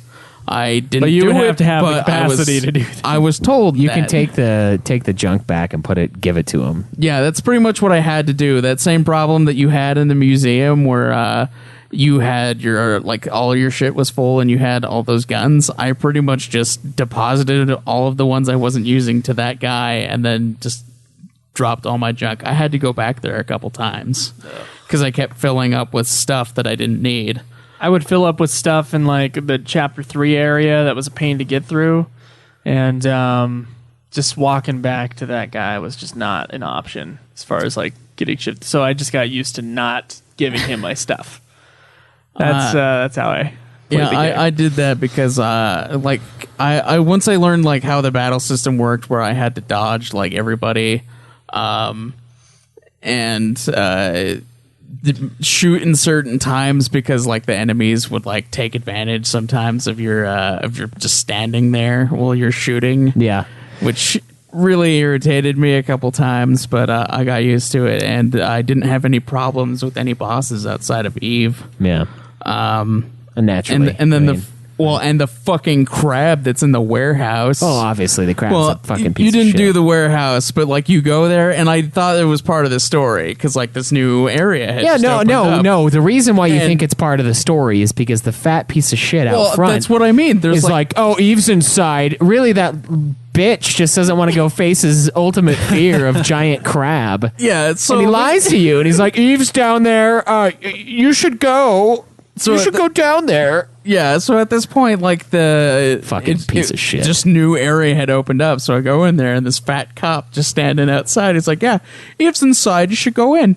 And I was like, "All right, I guess that's what I have to do." And so I go in there, and then I just find this fucking crab that is impossible to take It's rough, down. yeah. You're supposed to do it later, I think. Come back. But yeah, Caleb messages me, and he's like, dude, how'd you beat the crab? And I'm like, just leave, man. Just leave. You Yeah, can't he beat the told crab. me. He told me it was optional. I was Yeah, like, you can't "Oh, beat the okay." crab. The crab is for later if you come back. Yeah, don't because don't it fuck gives with you the like crab. a somewhat small area to dodge his moves, and then he shoots giant fucking bubbles at you in this wide area. Yeah. And then if you go to where like you dodge the bubbles, he'll just smack you with his claw. Yeah, he's sick. Fucking bullshit. There's a lot of great items right before the crab fight, though. There is, yeah. And that's you get, why like, it sucks that Joe threw away the warehouse key, because you can't get in without the warehouse Just key. throwing everything away. God damn it, dude. Final Fantasy 13 taught you nothing. Nothing. Dude, that you platinum can that you got literally fucked store out of? everything with that guy in the NYPC. Yeah, but you have to like, want to place. take the time to go through the building. Dude, you go to that building get like outside, literally all the time. go back to the fucking police station to give it to the guy, which of course everything in this fucking game also takes forever. From the battles to her walking from door to fucking door. I don't want to take the goddamn time to go to that place. That's why I didn't drop the shit at his place. I did it for a few things at the beginning of the game, and then I was like, fuck that. Fuck this game. It's taking too goddamn long to do anything. Yeah, and it's a adds- 9-hour game, so That yeah. adds keep to that the in story, mind, man, and it is very short. Adds to the story. Yeah, it Hey, adds- can you hold my equipment for me? adds- yeah. it adds oh to man, that scene really added to the story. No, it's adding to the Exactly. horror that you can't just like go everywhere really quickly. Oh my god! And we couldn't have a fucking Diablo 2 element where I discarded my shit and now it's on the ground and I can't pick it up later. Like what the fuck? You could put Fuck items that in shit. the Games boxes. that screw you over because you did something that you could do in any other game. Any chest It's you not find, okay. you can deposit an item in. You didn't have to drop everything. And there was obviously a guy that would store everything for you. And instead of doing that, you were like, fuck it. Yeah, I really gotta ask, like, how many JRPGs do you have to play before you get it? You learn your I lesson. can You chuck items understand. in most Final Fantasy games. I may not There be are able to chuck consequences, items though. and then get a platinum, which is still stupid that 13 like is a brick wall that way. There shouldn't be items that are just like it's one and done, or else you're fucked. Well, there should. I mean, like, No. W item in 7, that's a one and done. It's a materia, but still, It's, it's not a. Oh well, I didn't know I wasn't supposed to throw it away. It's like this Guess is what? an RPG The from game Japan. is still beatable without W items. Oh, I thought you were talking about this game. Okay, yeah, it is beatable without W item. Is this game beatable at the level that you're at when you get to that fucking part of the game? You can Without level up mid more. 30s without the fucking M8000. I don't know if it is. I couldn't do it. I died a lot to Eve before I switched that gun in. Fuck A lot. that I shit. think I only died to her 3 times, and that's like after I had learned her attack pattern, and then I just used pre-raise like a lot. Yeah, Pre-raise is the god tier ability of this game. it is good. Yeah, it is really good. Yeah, if you die, it restores like half your health. For her, I and preferred. It's amazing. For her fight, I preferred haste. Because then I could get a bunch of attacks in. Plus, I kept my M8000 at 2 bullets, so they were 2 really strong shots. Yeah. I don't know. That worked out well I for me didn't when I finally did it. need haste because of how often I was getting turns with my attack bar being in the 50s. All right. But I really enjoyed how you select the enemies that you're going to attack with the like each gun has its own range and how each gun also has a certain amount of bullets that you can use during the turn, and you can with the tools you can exchange certain aspects of a gun to another one to make it way better. Like I found a machine gun that could use 5 bullets in one turn, and I put that on a pistol that did way more damage, and that was amazing. And Yeah, then that's I found, fair, but- like acid bullets that make it so like they do poison damage to enemies. Yeah.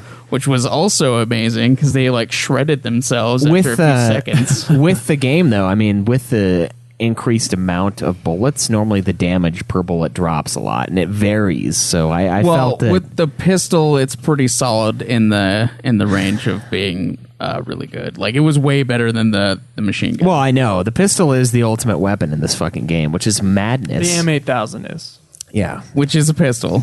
yeah, it is a pistol. I was using And, a fucking and it's pistol. really only good because of the ability. Yeah, so if you had upgraded the ability to like a gun that you already had that was stronger. But of course, you can also transfer. What I did is I transferred my Uber gun into the M8000, so I got all that power, and then I had the 2 shots. You can do either way, though. The customization of this thing is crazy. One thing I wanted to touch on, and I'm surprised you guys haven't brought up yet, Customization, but you is- can't decustomize, so you can't use your bonus points on anything else, which might help you in a place where you're stuck because you saved in the middle of a fucking cutscene in a place where you can't fucking do random battles to level up in case you got stuck. Well, what the fuck kind of stupid design element is that? It's Fuck stupid. that It's shit. only stupid if you're stupid and can't figure out how to use it. Fuck that. That's like asking There's to. no way to go back at the final boss, or at That's least a like- place to level up. Is that what are you fucking nuts? Have to be ready. That's like wanting have to. to be That's ready. like wanting to take a node off of the sphere grid because you wanted to use it somewhere else. Why can't I No, just go back and I can retract understand the tool argument where you already modded the gun, but bonus points that you get on your thing, that sounds like a thing. You can't that remove you should be stats able and- to move around. You can move stats in some games, yes. it? You can't move stats in Diablo. Maybe when you not, add them, you but- can't put them. You can't like switch. Oh, I don't want health. I didn't mean that. Too Yeah, late. but There's you know respect where you can potions, level though. up in Diablo? Fucking everywhere! You can level up anywhere Not in true. Diablo! But Diablo 1, And there is also- a finite amount of enemies. Also, in the game. there is a fast backtrack to the place where you store your shit. That's true. In Diablo 1, yes. But Diablo 1, there is a finite amount of enemies. If you fuck up bad enough, you might not be able to beat it. Although Diablo is a But bitch, then it goes, so, hey, do you want to just do this again with your old stats? Because you can. You could just start a new game. Yeah. Yeah, but the thing is the XP doesn't scale. Like those early guys don't give you experience. I tried a new game plus in Diablo 1, went through like the first 7 floors. Yeah, but the floors that you're supposed to be at do give you some. They will, yeah. Once you get down in there. Yeah. But so I guess there is a way to grind in Diablo 1 if you There's- really fuck up. Always a way to grind in Diablo 1. But yeah, there are some point of no returns, which is a common thing in JRPGs. I don't know. That's something that happens. Point of no There's- returns in the middle of a cutscene?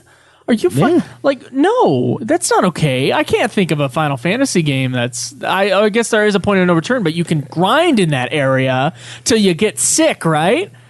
There's always something you can do, or at least there always should be something that you can do. And when you're designing a fucking game and you're like, look, this part's really hard, we got to give them something in case they somehow skirted past this one boss. Just in case. We need to have an option for the player to be able to get out of this situation in some way. That is a bullshit design problem. I think it's absolutely terrible. They should just add better warnings for Joe. Are you sure you want to throw this gun away? I mean, you're going to need it later. Yeah. Are you sure? Are you sure you're sure? Or just when you drop it on the ground, you can go back to that place or something. Or PS1 limitations, man. PS1 limitations. You discard is discard. Is discard. And is discard. Well, I didn't like how when you picked up like the rocket crate, you couldn't put it like anywhere else. Yeah, you had to have it. Like you had to have it. Like it was like, all right, well, you now have this ammo thing. does that with the rocket? It's going to crate. take up a space. That's fair. You know what? One thing that what I was trying to say earlier that you guys didn't touch on, I'm surprised at, is the status effects in this game. Oh, I was going to get to that. The You fucking have, blind is bullshit. Yeah, when you get blind cast on you, your radius of damage is like this tiny little orb around your character. They have to be like raping your face. I thought that was a fine. I did too. I thought it was aspect of cool, the but game, it was a pain in the ass, certainly. I From would what I rather- saw- decent challenge thing. From what I saw, I thought the confusion was really cool to have your controls reversed. That's awesome. Yeah. 15 Yeah, it does was, the same yeah. thing, yeah. I just can't get my mind wrapped around that at all. So I'm like, fuck it, I'll just wait. Yeah. So they've got that. I mean, you've got your haste, you've got your normal protect spells and stuff like that. But I don't know. I thought the status ailments were kind of cool.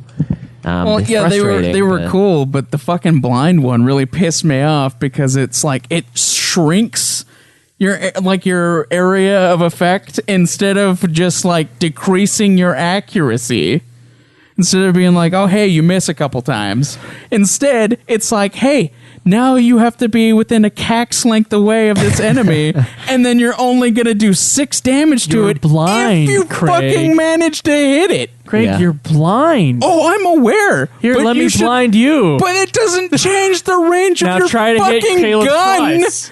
Does it? No, it doesn't. I guess not, but it's sort of the same thing. And, And then you I would would be almost. able to hear an enemy, so you should be So, able to Kaleb, at least hold on. shoot in its Caleb, area that you believe it to be. Would you have liked Dude. it more? if Okay, it- we're gonna blind you at the gun range, and we'll see how close you get to the target. We'll make it do beeping noises No, so you can hear it. Caleb, see if you can hit it.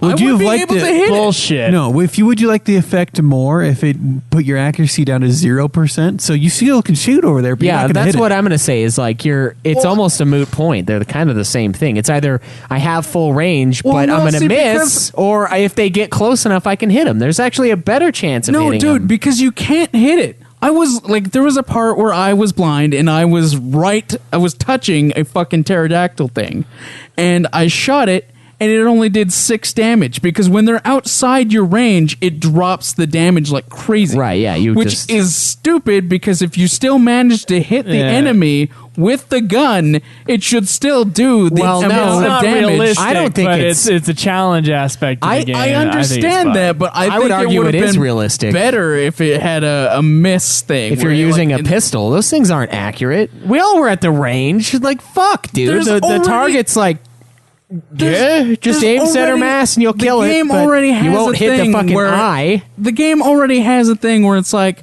oh, you missed. They could have just increased the amount of times that you miss. I think that would be just as frustrating. And I was able to do full damage to people being super close range to me. I just had to like. It would be, but then if you don't have the item to heal yourself of blind, then you You just wait. That's what I did. I just waited. The battles usually ended before that, so Yeah, because you were able to hit them. well, because I had the item. But if you didn't have the item, then you would just have to sit there and try to dodge their attacks, which you also, if you were blind, wouldn't be able to see. So that's another point that's stupid. All right, so, that's fair. like, I mean, it should just be an increased miss rate so that if you do, in fact, hit the enemy by chance, it still does normal damage I would say- instead of 6 damage. I get why the range takes down the damage. I do. well, I get it. It makes too, sense. Like it's if but- you're shooting a pistol, there's like an area of like Yeah, you hit him it's in the gonna be- arm instead of in the. It's going to be somewhere around here, and you're frantically shooting at somebody. So sometimes you're going to hit them in the arm, sometimes you're going to hit them in the chest. Yeah, and I get that, and it's fine. But then, like, it's also dumb to decrease the range when you're blind because the gun's range isn't gonna change. Well, I think it's Aya's range of ability is what it's more or less yeah, it's showing. like her ability to aim. So, like with a rifle, it increases, but that's because it's an easier gun to shoot. did you try using the abilities of her like super shot or whatever when she was blind? No, I never did. Because I want to know if that still like works. 'Cause I if don't- it still works, then it's stupid. Well, maybe perhaps when you use a parasite ability, you get your vision back. Well, there is an ability to well, to since we cure don't status know, ailments. it's probably not a good idea to go off on. Yeah. Well, I'm just wondering because that whole blind thing really pissed me off for a little while, where every enemy was blinding you. In the sewers, yeah. Yeah. So what do you Fucking love? bat What do you love things. so much about this game, Schweiss? I mean, me and Craig obviously just railed on it. What do you love so much about the gameplay? I think the gameplay is really fun. I like that I have the ability to dodge enemies' attacks. Yeah. You can kind of learn the enemy, and you can see, okay, they're getting ready, they're rearing up to do this thing, I'm going to move around and try to dodge it. I think that's an insanely fun aspect of the gameplay, and it's something that's the reason why I was excited to play this game again, is the gameplay. I like how you can customize your guns. I still think pistol is really the only true way to go, but it's fun just like looking at stuff and being like, well, what do I want right now? Do I want a machine gun? Do I want a ton of shots that don't do very much damage? Do I want a couple shots that do a lot? I mean, there's tons of customization. I enjoy the battles. I enjoy the fighting. I just think it's a lot of fun to play. I think it plays really well, and that's what I love about it. I like the fights. I think they're good. It's a very simple gameplay, and that I think is why it's really awesome. The like being able to customize stuff and then going into a thing where you can be like, oh, okay, well, this enemy is going to attack like this, so you can just dodge it in real time. It's a simple battle system, and I think it works really well. Yeah, that's the one thing I love about it. It's mostly the dodging abilities. Like, I am now in control rather than I am at the mercy of whatever their damage is. I can stop them from hitting me altogether. It kind of makes the boss fights feel unique, too, where, like, Eve does this thing where she fires 2 lasers, but you can dodge it by standing in the middle of the 2 lasers. Yeah, it makes them stand out as opposed to just, oh, here's an enemy, you know. You just kill it, yeah. Yeah, and I mean, Final Fantasy does that really well too, though, where they do special attacks based on what you're doing to them, like the scorpion in the beginning of 7. Yeah, that's retardedly attack it while its tail's up or whatever. I can't remember what they tell you. It's the opposite of what they tell you to do. Yeah, it's kind of like an interactive fight. Yeah, and it's like that with every fight, I would say. Yeah. And every enemy almost has a way to dodge them. Even the final boss was really interesting because, like, each time it changes like its attack patterns and the way that it does things. Like, the first form is a baby, you can kill it really easily. Like, you would imagine you can kill a baby. And then can you kill a baby easily? I would imagine have any problems? so. Although it was like a demon baby, so yeah. But then you get just like Kaleb Schweiss. Then too. you get the adolescent baby that you that's a little harder to kill. But I mean, it's only like 6, so you can still easily yeah. kill But it. then like the second form also has like some kind of bird thing with it. That you have to like dodge the 2 See, the versions supreme of attacks. being has arms that reach out behind them in a weird fashion and then hang around. Yeah, That's the supreme being, you know. That's the thing that's going to really help you in Yeah. taking over the planet. yeah. Yeah. And then he turns into like some kind of like muscular dude with like wings and shit. I'll tell you something I had a problem with about this game, especially in the gameplay aspect. And the first thing we said, of course, on this episode is we recreated a conversation we had when I brought the game over here, and I was having problems with battle system stuff, with the dodging and with getting battles to initiate is what you're running into issues. So with. I was having problems getting battles to initiate. So grinding fucking sucks in this game because it's just non-existent, really. Mm-hmm. And on top of that, it's I would have problems with a lot of enemies. Sometimes, I mean, dodging is a huge part of this game, but sometimes you just can't dodge things. It just doesn't. Yeah, sometimes. It just doesn't. There is no out sometimes, and so the frustration of like 3 dudes like flying up on me at the same time is like, there's nothing I can do here. And what I would want, I think, to improve that is like a jump ability or a dodge roll or something to get out of the way, but instead you just have her kind of slow ass run, which I realize is like an aspect of the game that makes it a challenge, but I think it could still be a challenge and you could still have some sort of fast way to get out of the way, especially when there's like a billion enemies. Yeah, I would say, like, if you're going to play it, don't worry about taking damage. You're going to get hit occasionally, and it's something you're just going to have to deal with. It's not a game where you don't have a way to regen your life, so it's not like, oh, every hit is like fucking ticking away at my overall health and I'm dead when it reaches 0, which does happen if you don't heal. But I see where you're coming from, though. Because you have the ability to dodge, it's frustrating when you absolutely can't dodge. Yeah, the way that I tried to combat that was to raise my active time so that I could kill the dudes faster, so I didn't get in a situation where I got swarmed by dudes where I couldn't escape from Yeah, them. you're right. And there's strategies with that, and that's kind of a minor point, but it's along kind of the same realm of not being able to you have to be in exactly the right place. Yeah. Press X there were a and couple open times- a goddamn chest Yeah. or open a fucking door. You have to be at the right angle to get. It's so.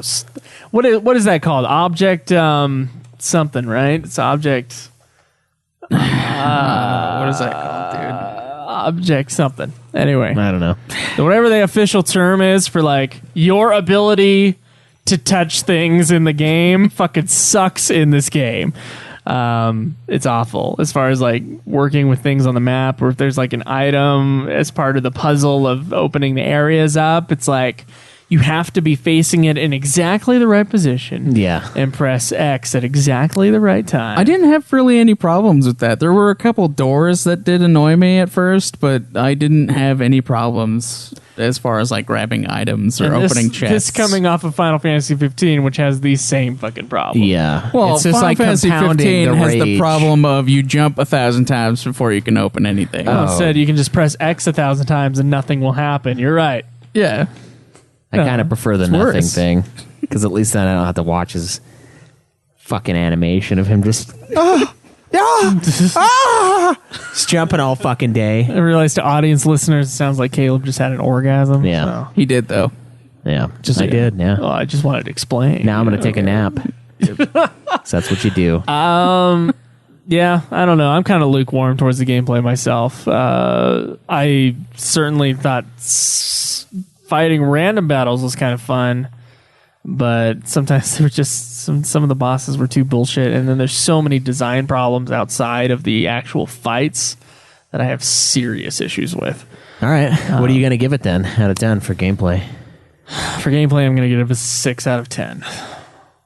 So, Oh, what about you, Craig? better than bad, but Well, I think Barely.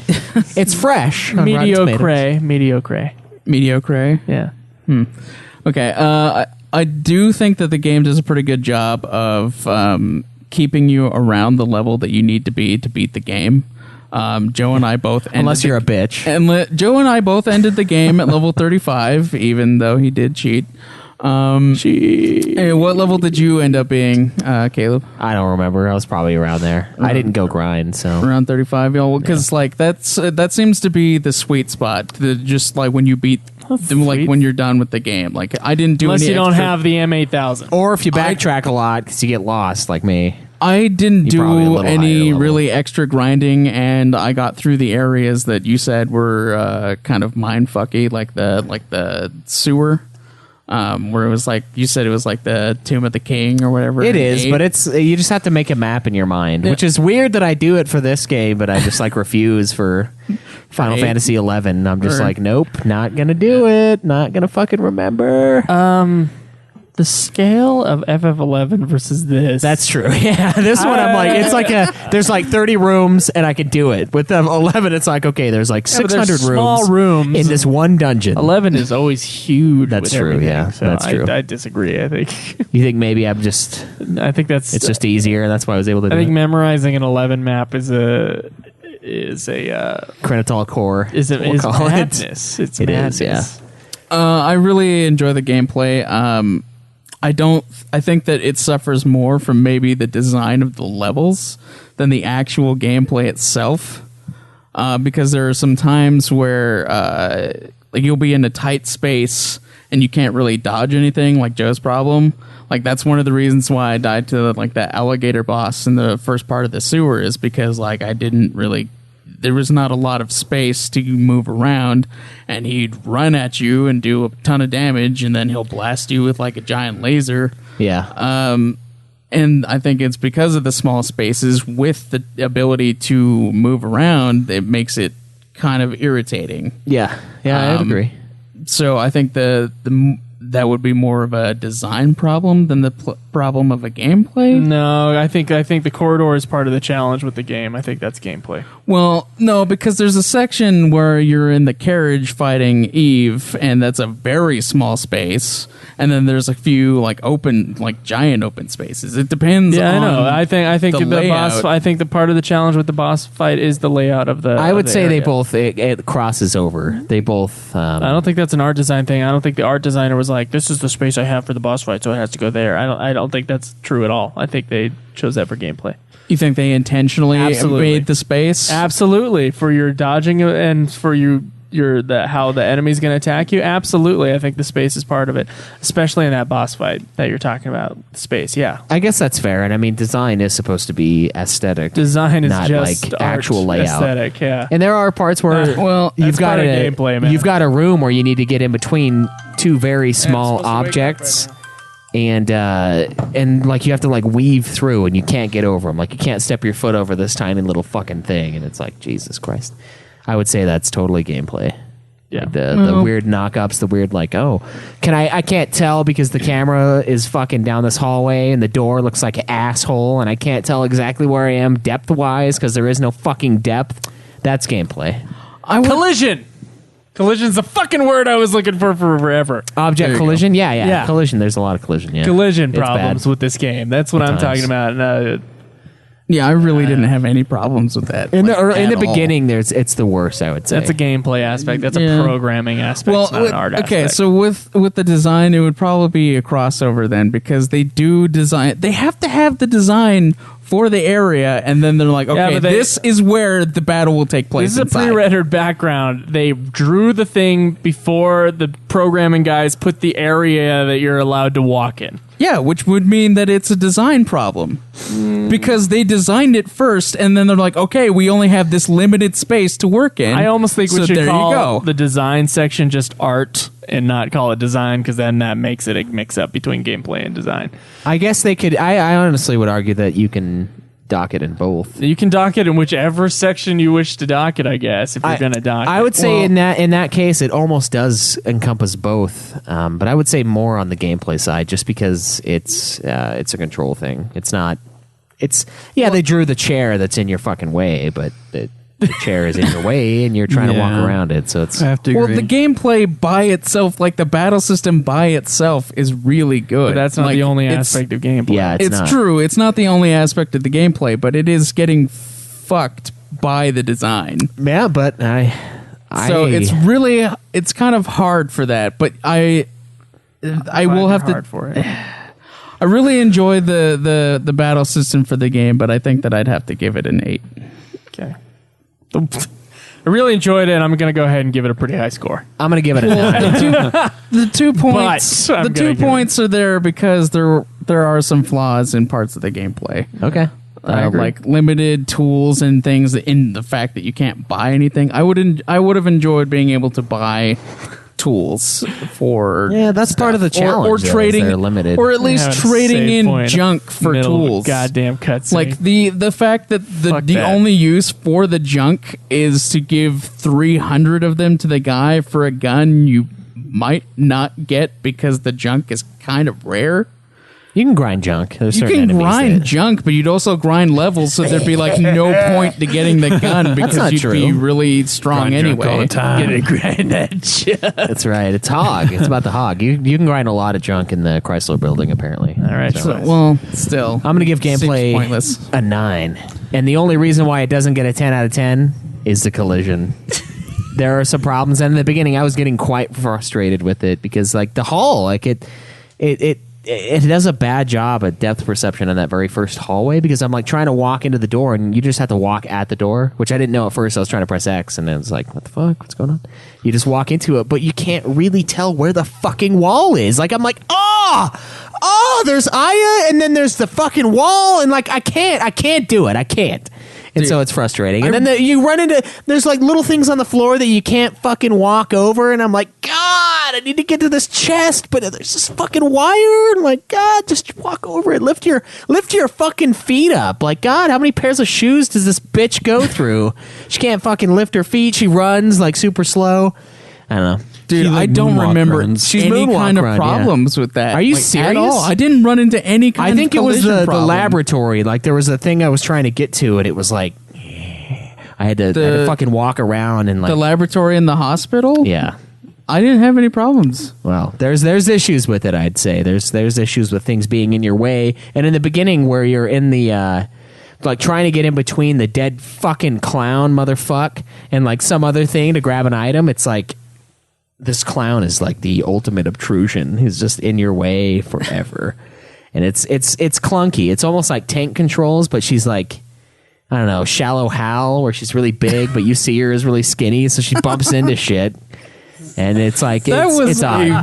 That was a deep pull of a reference right there. I haven't even seen the movie. I've You just haven't even seen seen the movie? No, I You saw referenced it? I saw the trailer one time, and that's Yeah, it is all in there. yeah. So I guess, yeah, if you've seen the trailer, you've seen the movie. It's okay. I would say that's the reason why I don't give it a 10 out of 10 because I do love the gameplay. So All right, so I'm going to go ahead and redefine this section instead of calling it design because it sounds like game design.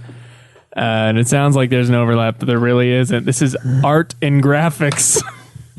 What do you think about the art and graphic design of the game in the design category? I thought it was pretty sweet. The cutscenes looked really good. And the design of the enemies, like after they've been mutated and stuff, looked really cool. Like when the T-Rex came alive, and it was still like it was fleshy, but it was still like the skeleton, Which is And- bullshit because everything that Eve takes over has been organic so far. And you know what fossils are made out of? Because they ain't made out of bone.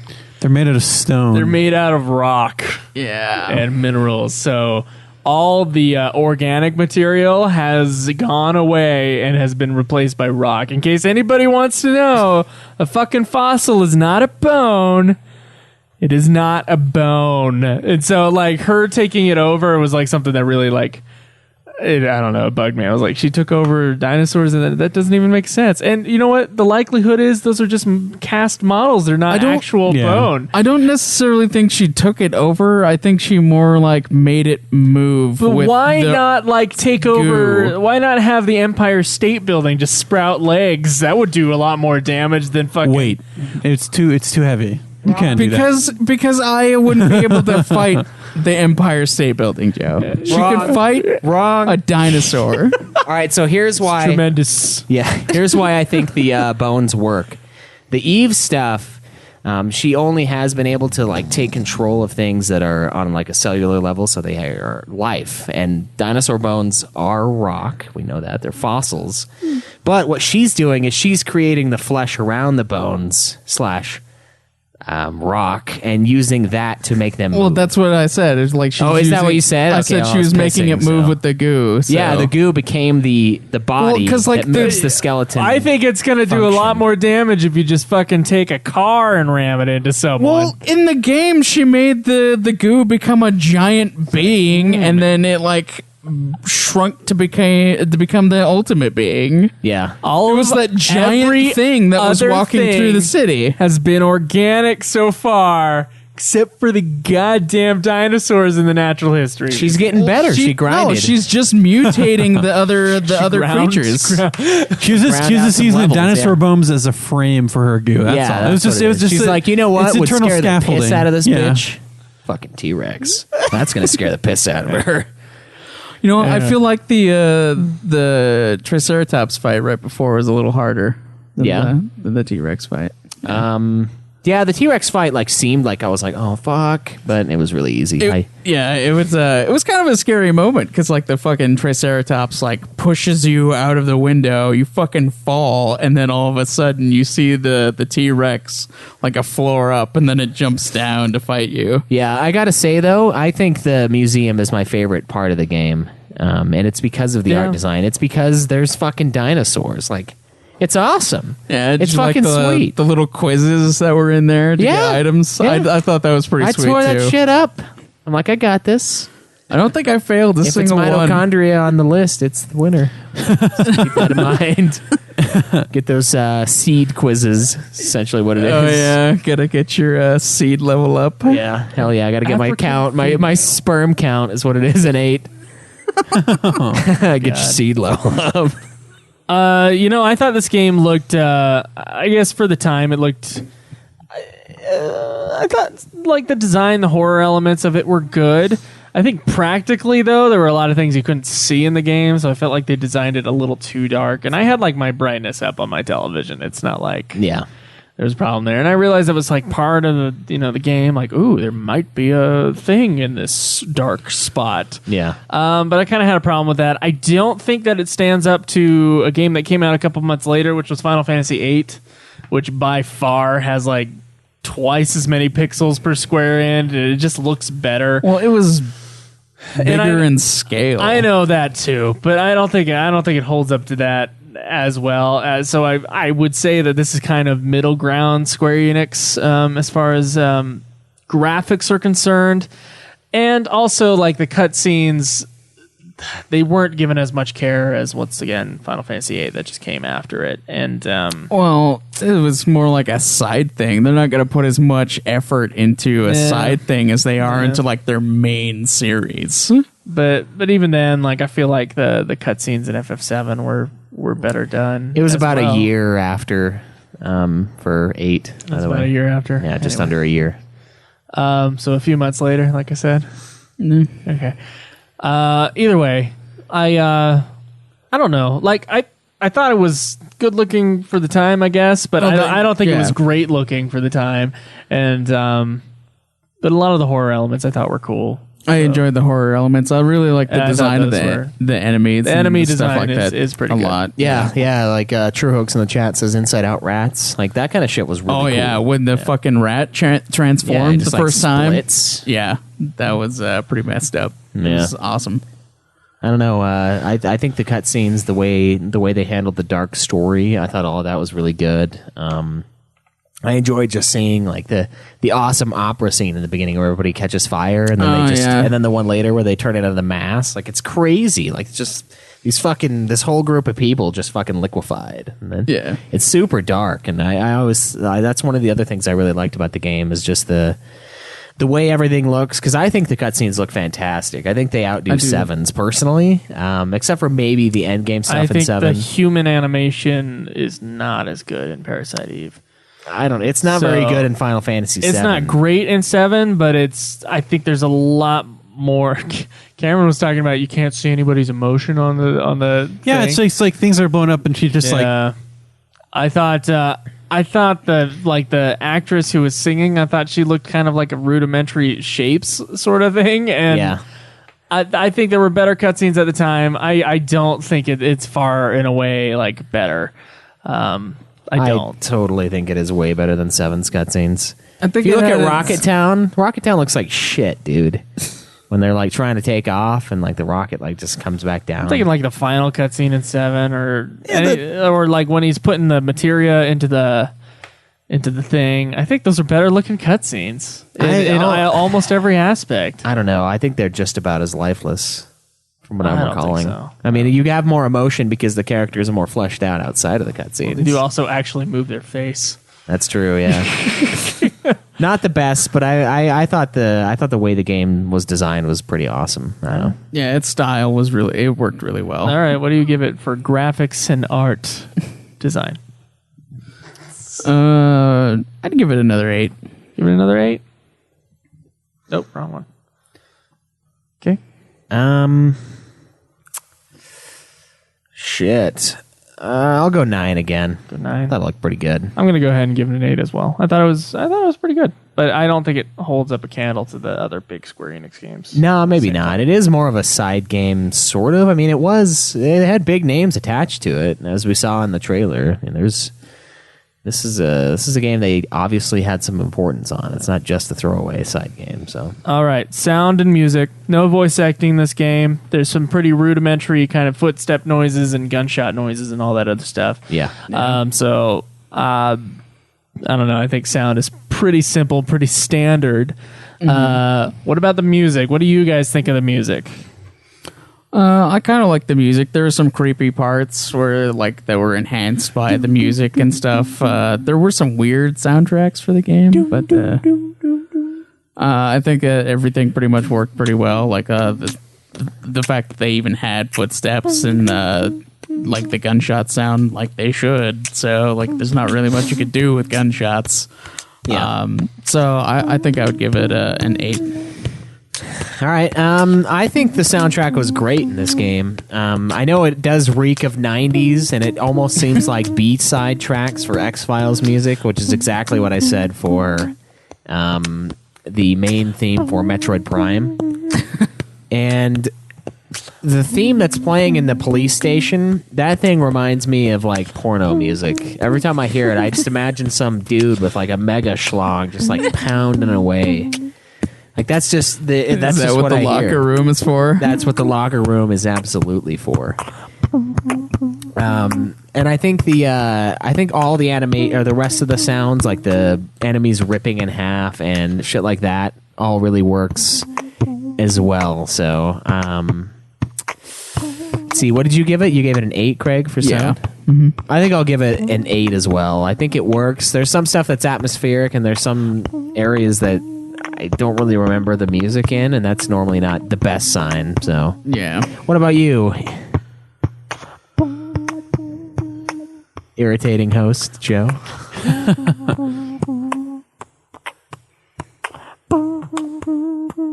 Gonna stop that All right. now? All right. There were some pretty cool themes in the game, I thought,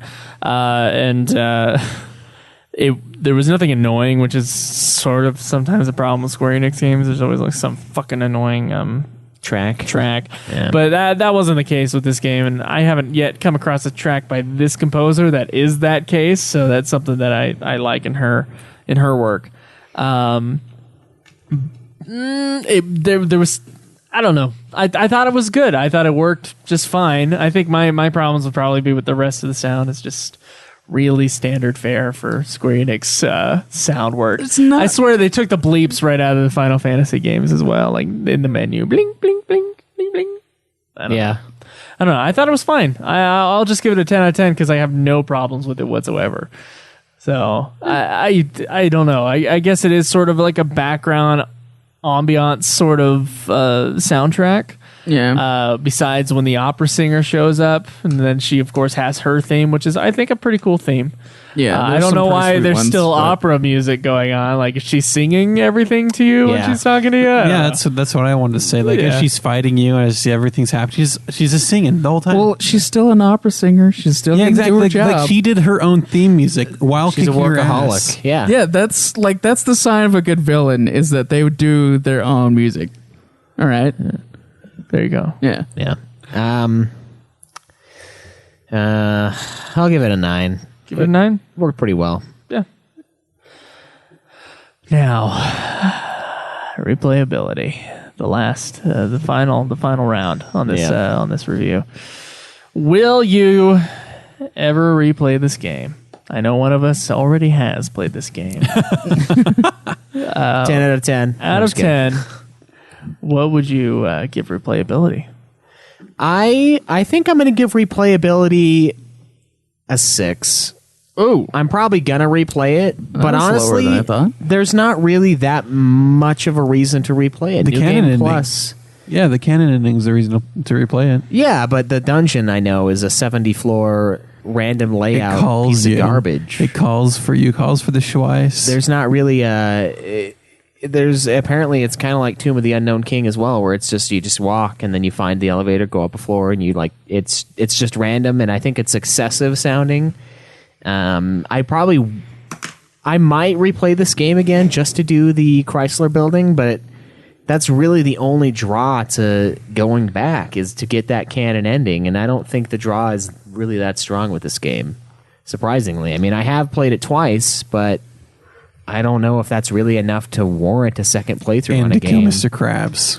Yeah, and to kill the crab and kill all the extra stuff. Maybe try to get that extra gun. But, I mean, I'm going to have to grind out junk forever. And when you leave the floor you're on in the Chrysler Building, you get an elevator every 10 floors. So, maybe if you get to 10 floors and then, leave and go change your junk in to clear out your inventory, it might be worth it.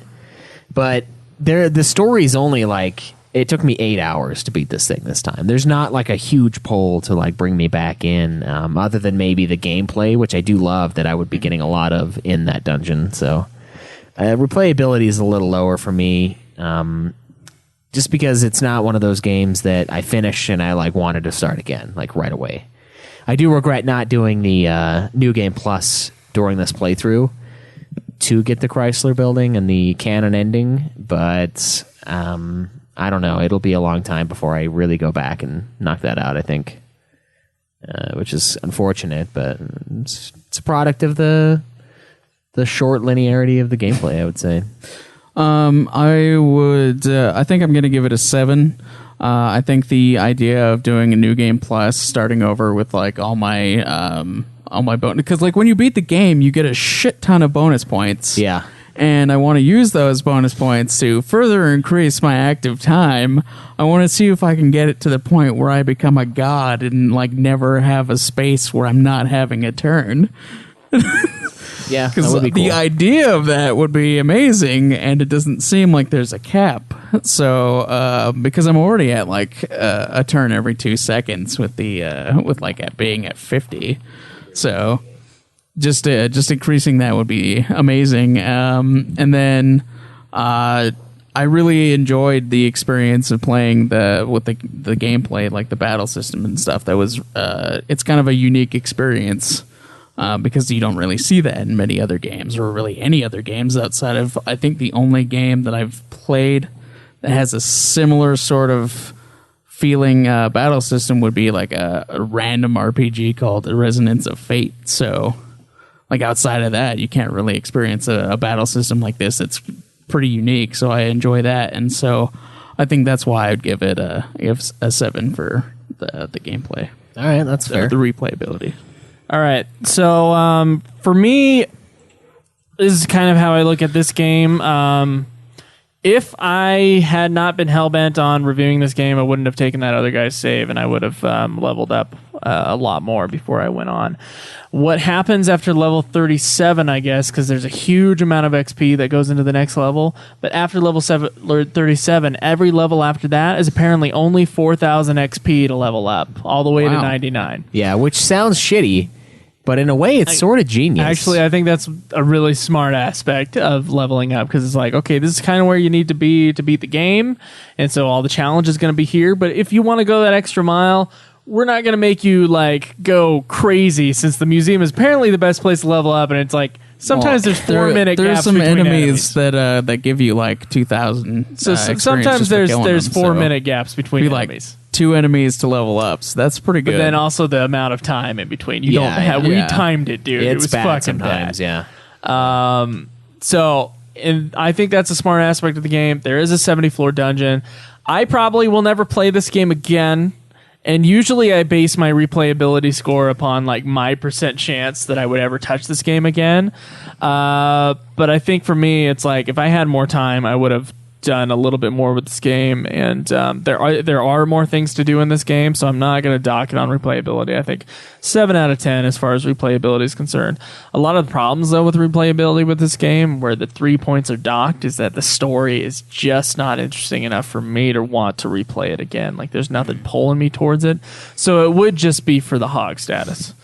But you know, it does give you that extra stuff. So yeah, I'll give it a 7 out of 10. Okay. What are your final thoughts on this game? Would you recommend it? You know, how Schweiss, for you, like how did this game compare from the first time you played it to now, and how have things changed, or have they? I think I liked it the first time a little bit more. I mean, I wasn't a critic back then. I mean, I guess I was, to the extent that everyone is a critic when they're playing an RPG or playing anything, and they have an opinion on it. This is one that I would recommend all of our listeners give a shot. I mean, I know you guys like RPGs. It's a big genre with our fan base based on Ultima Final Fantasy, and if this is one that you haven't tried out, I think it's worth a playthrough. Don't expect it to be one of the best games you've ever played, but it has some very redeeming qualities, an excellent soundtrack, a good mood, and you know what? It's not a super long game, so the payoff I think it works. I think the payoff works for the amount of effort you have to put in. It's not for like a Metal Gear Solid game. You know what you're going into. You know you're going into epic cutscenes that are like an hour and a half sometimes, and the block payoff out a day because the payoff is excellent, but the work is more to get into that, I would say. But this game, it has a good payoff with a decent amount of effort, and I say go for it. It's worth your time. Worth the 10 hours it'll take you to beat. So if you haven't played it, pop it in. It's real cheap on the PlayStation Network. It's like what, $10? Yeah, I even got it at a sale when it was on sale for like $2. So if it's on sale, they frequently lower the PS1 games down to like below $5. Yeah. So yeah, go for it. I mean, it's available. So I would say it's a minor work from Square Enix during the 90s. And if you're a big Square Enix fan, you'll probably like this game. I liked it. I didn't give it the greatest score in the world. I liked the game. I think a lot of it might have been hype. Like, a lot of people fucking hyped up this game before I played it. And then I played it and I was like, well, it's okay, I guess. The only hype that I really got from it was from Kaleb, so... And a lot of our listeners like, oh, you should play Parasite Eve and stuff like that. We've been asked a bunch of times. But, I think I would like to see a really polished version of this game.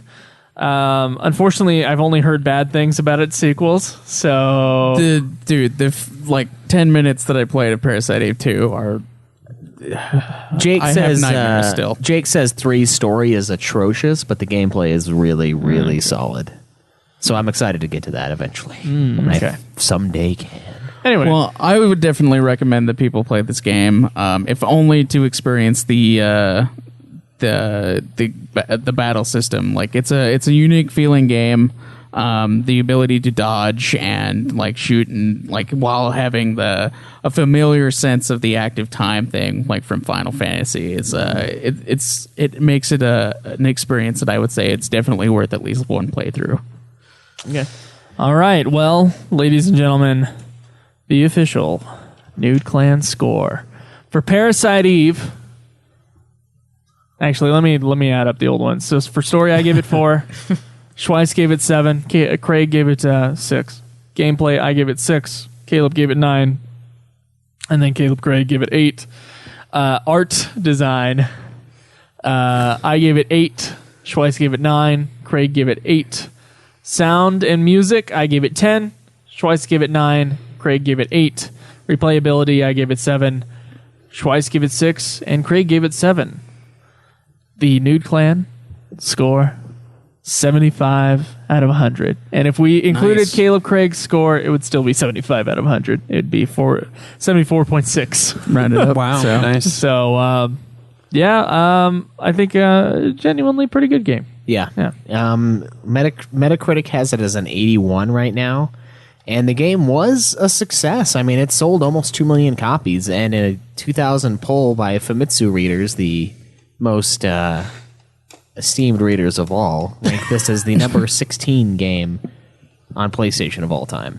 On PlayStation. On PlayStation. Yeah, I didn't read the PlayStation part, and I was like, God, the number 16 game of all fucking time? What in God's name? But yeah, 16th best PlayStation 1 game. Who knows? Maybe. I guess you would have to play all 16 of the other ones and then play the ones below it too to see whether or not you agree. Yeah. Maybe maybe they just turned to shit real fast on the PS1, or like turned to average real fast. I guess is what we should call it. Maybe. But, anyway, yeah. Fuck. What do we do at the end of reviews? Are we just done? Yeah. Yeah. Well, we don't do getting fat. No, we don't do getting fat in the All right. interviews. They did ask about the movie. Are you guys interested in ever watching the movie? Isn't that based on the book or is it based on the game? I thought it was based off the book. It is based off the book. Well, then it's not based on a video game, so we don't have to watch it. No, we don't have to, but it's more of a curiosity thing. Would you read the book if you had the chance? Maybe see like if the science is... The book is available. Yeah, I don't know if it's translated. Oh, is it really? Yeah. Oh, wow. Wonder if it's free. I wonder if the Audible version has like a Japanese accent guy reading it. That'd be awesome. That would be Something interesting. tells me no. I don't know. I would never say no to a movie, so Yeah, I guess if we had It would access be to it. an interesting idea. Yeah, Is it live action or is it I think so. animated? I would imagine it's live yeah, it's action. live action. I think it's based on the book. I think the book did well. Yeah, it must have. I mean, the game did well too. Almost 2 million copies. That's pretty solid. Yeah. It was a big deal for Square Enix. Not as big of a deal as the surrounding games, obviously, but solid entry. So Anyway, we all got right. a few. We got to talk about the next game for Caleb and Cameron. Let me refresh this page here. So, on the Nude Clan Game of the Year episode, the guys nominated The Last of Us, Darksiders, Watch Dogs 2, and the Tomb Raider reboot. Caleb and Cameron will be playing Darksiders. I didn't let us build it up. All right. Sorry. It actually beat out Last of Us by 1 vote, apparently. So, Wow. good job, guys. Last of Us is... I was pretty surprised by that. I would say Last of Us is a much better game, but fuck it. What is Darksiders? Is it an RPG? Our job No. isn't to only review It's- good games. Yeah. I know, but Despite Cameron, the fact that I never want to play another fucking Armored Core game. Armored Core 3 coming your or way. anything that bad ever again. I think that's why you didn't take the pledge to play any games that listeners send us like the rest of us did. It's because you felt they would probably send Armored Core if you said yes. Oh, what? Are you sure that's what I thought? I'm pretty positive that's Huh. exactly what went through your mind. You're like, no, there's at least 4 other Schweiss, Are games. you a mind reader? I am, yeah. Holy shit. I have this ability. There's yeah. more than 4 other games. There's like side games as well. Yeah, didn't we Armored play Core one? 4 for Answer was a side game. Yeah. Yeah. Armored like- Core True. 4. It was like the sequel to 4. Answer. God damn, that game is terrible. Yeah. Fuck, that game is terrible. So your it's rating, because what you did you say give these it? things. You gave it 35, right, Joe? yeah, I So give it you would have 35 given out this of game 50. a 70, and Armored Core was... That thing was like like a 30. 30, yeah. Yeah. So way worse. Okay, that's good. That's good. There's a lot of salt coming off the Joe when he was playing this thing, and I was worried. I mean, I still obviously Mostly frustration. still gave it 10% higher, but I expected the curve to be much more brutal. So yeah, who owns Darksiders? Do you have it, Craig? Craig I has do, it, so yeah. I have to buy Do you have it on PS3? Because I have it on Steam. I don't know, actually. What do you know? I have it on PS4. Oh, okay. Yeah. They came out with a War Mastered edition. you- So I'll have to double check to see if I have it on PS3. A War Mastered? Yeah, like they upscaled it, and I don't know if they added other stuff. But Oh. Can you it's on share PS4. play for Cameron? like half an hour.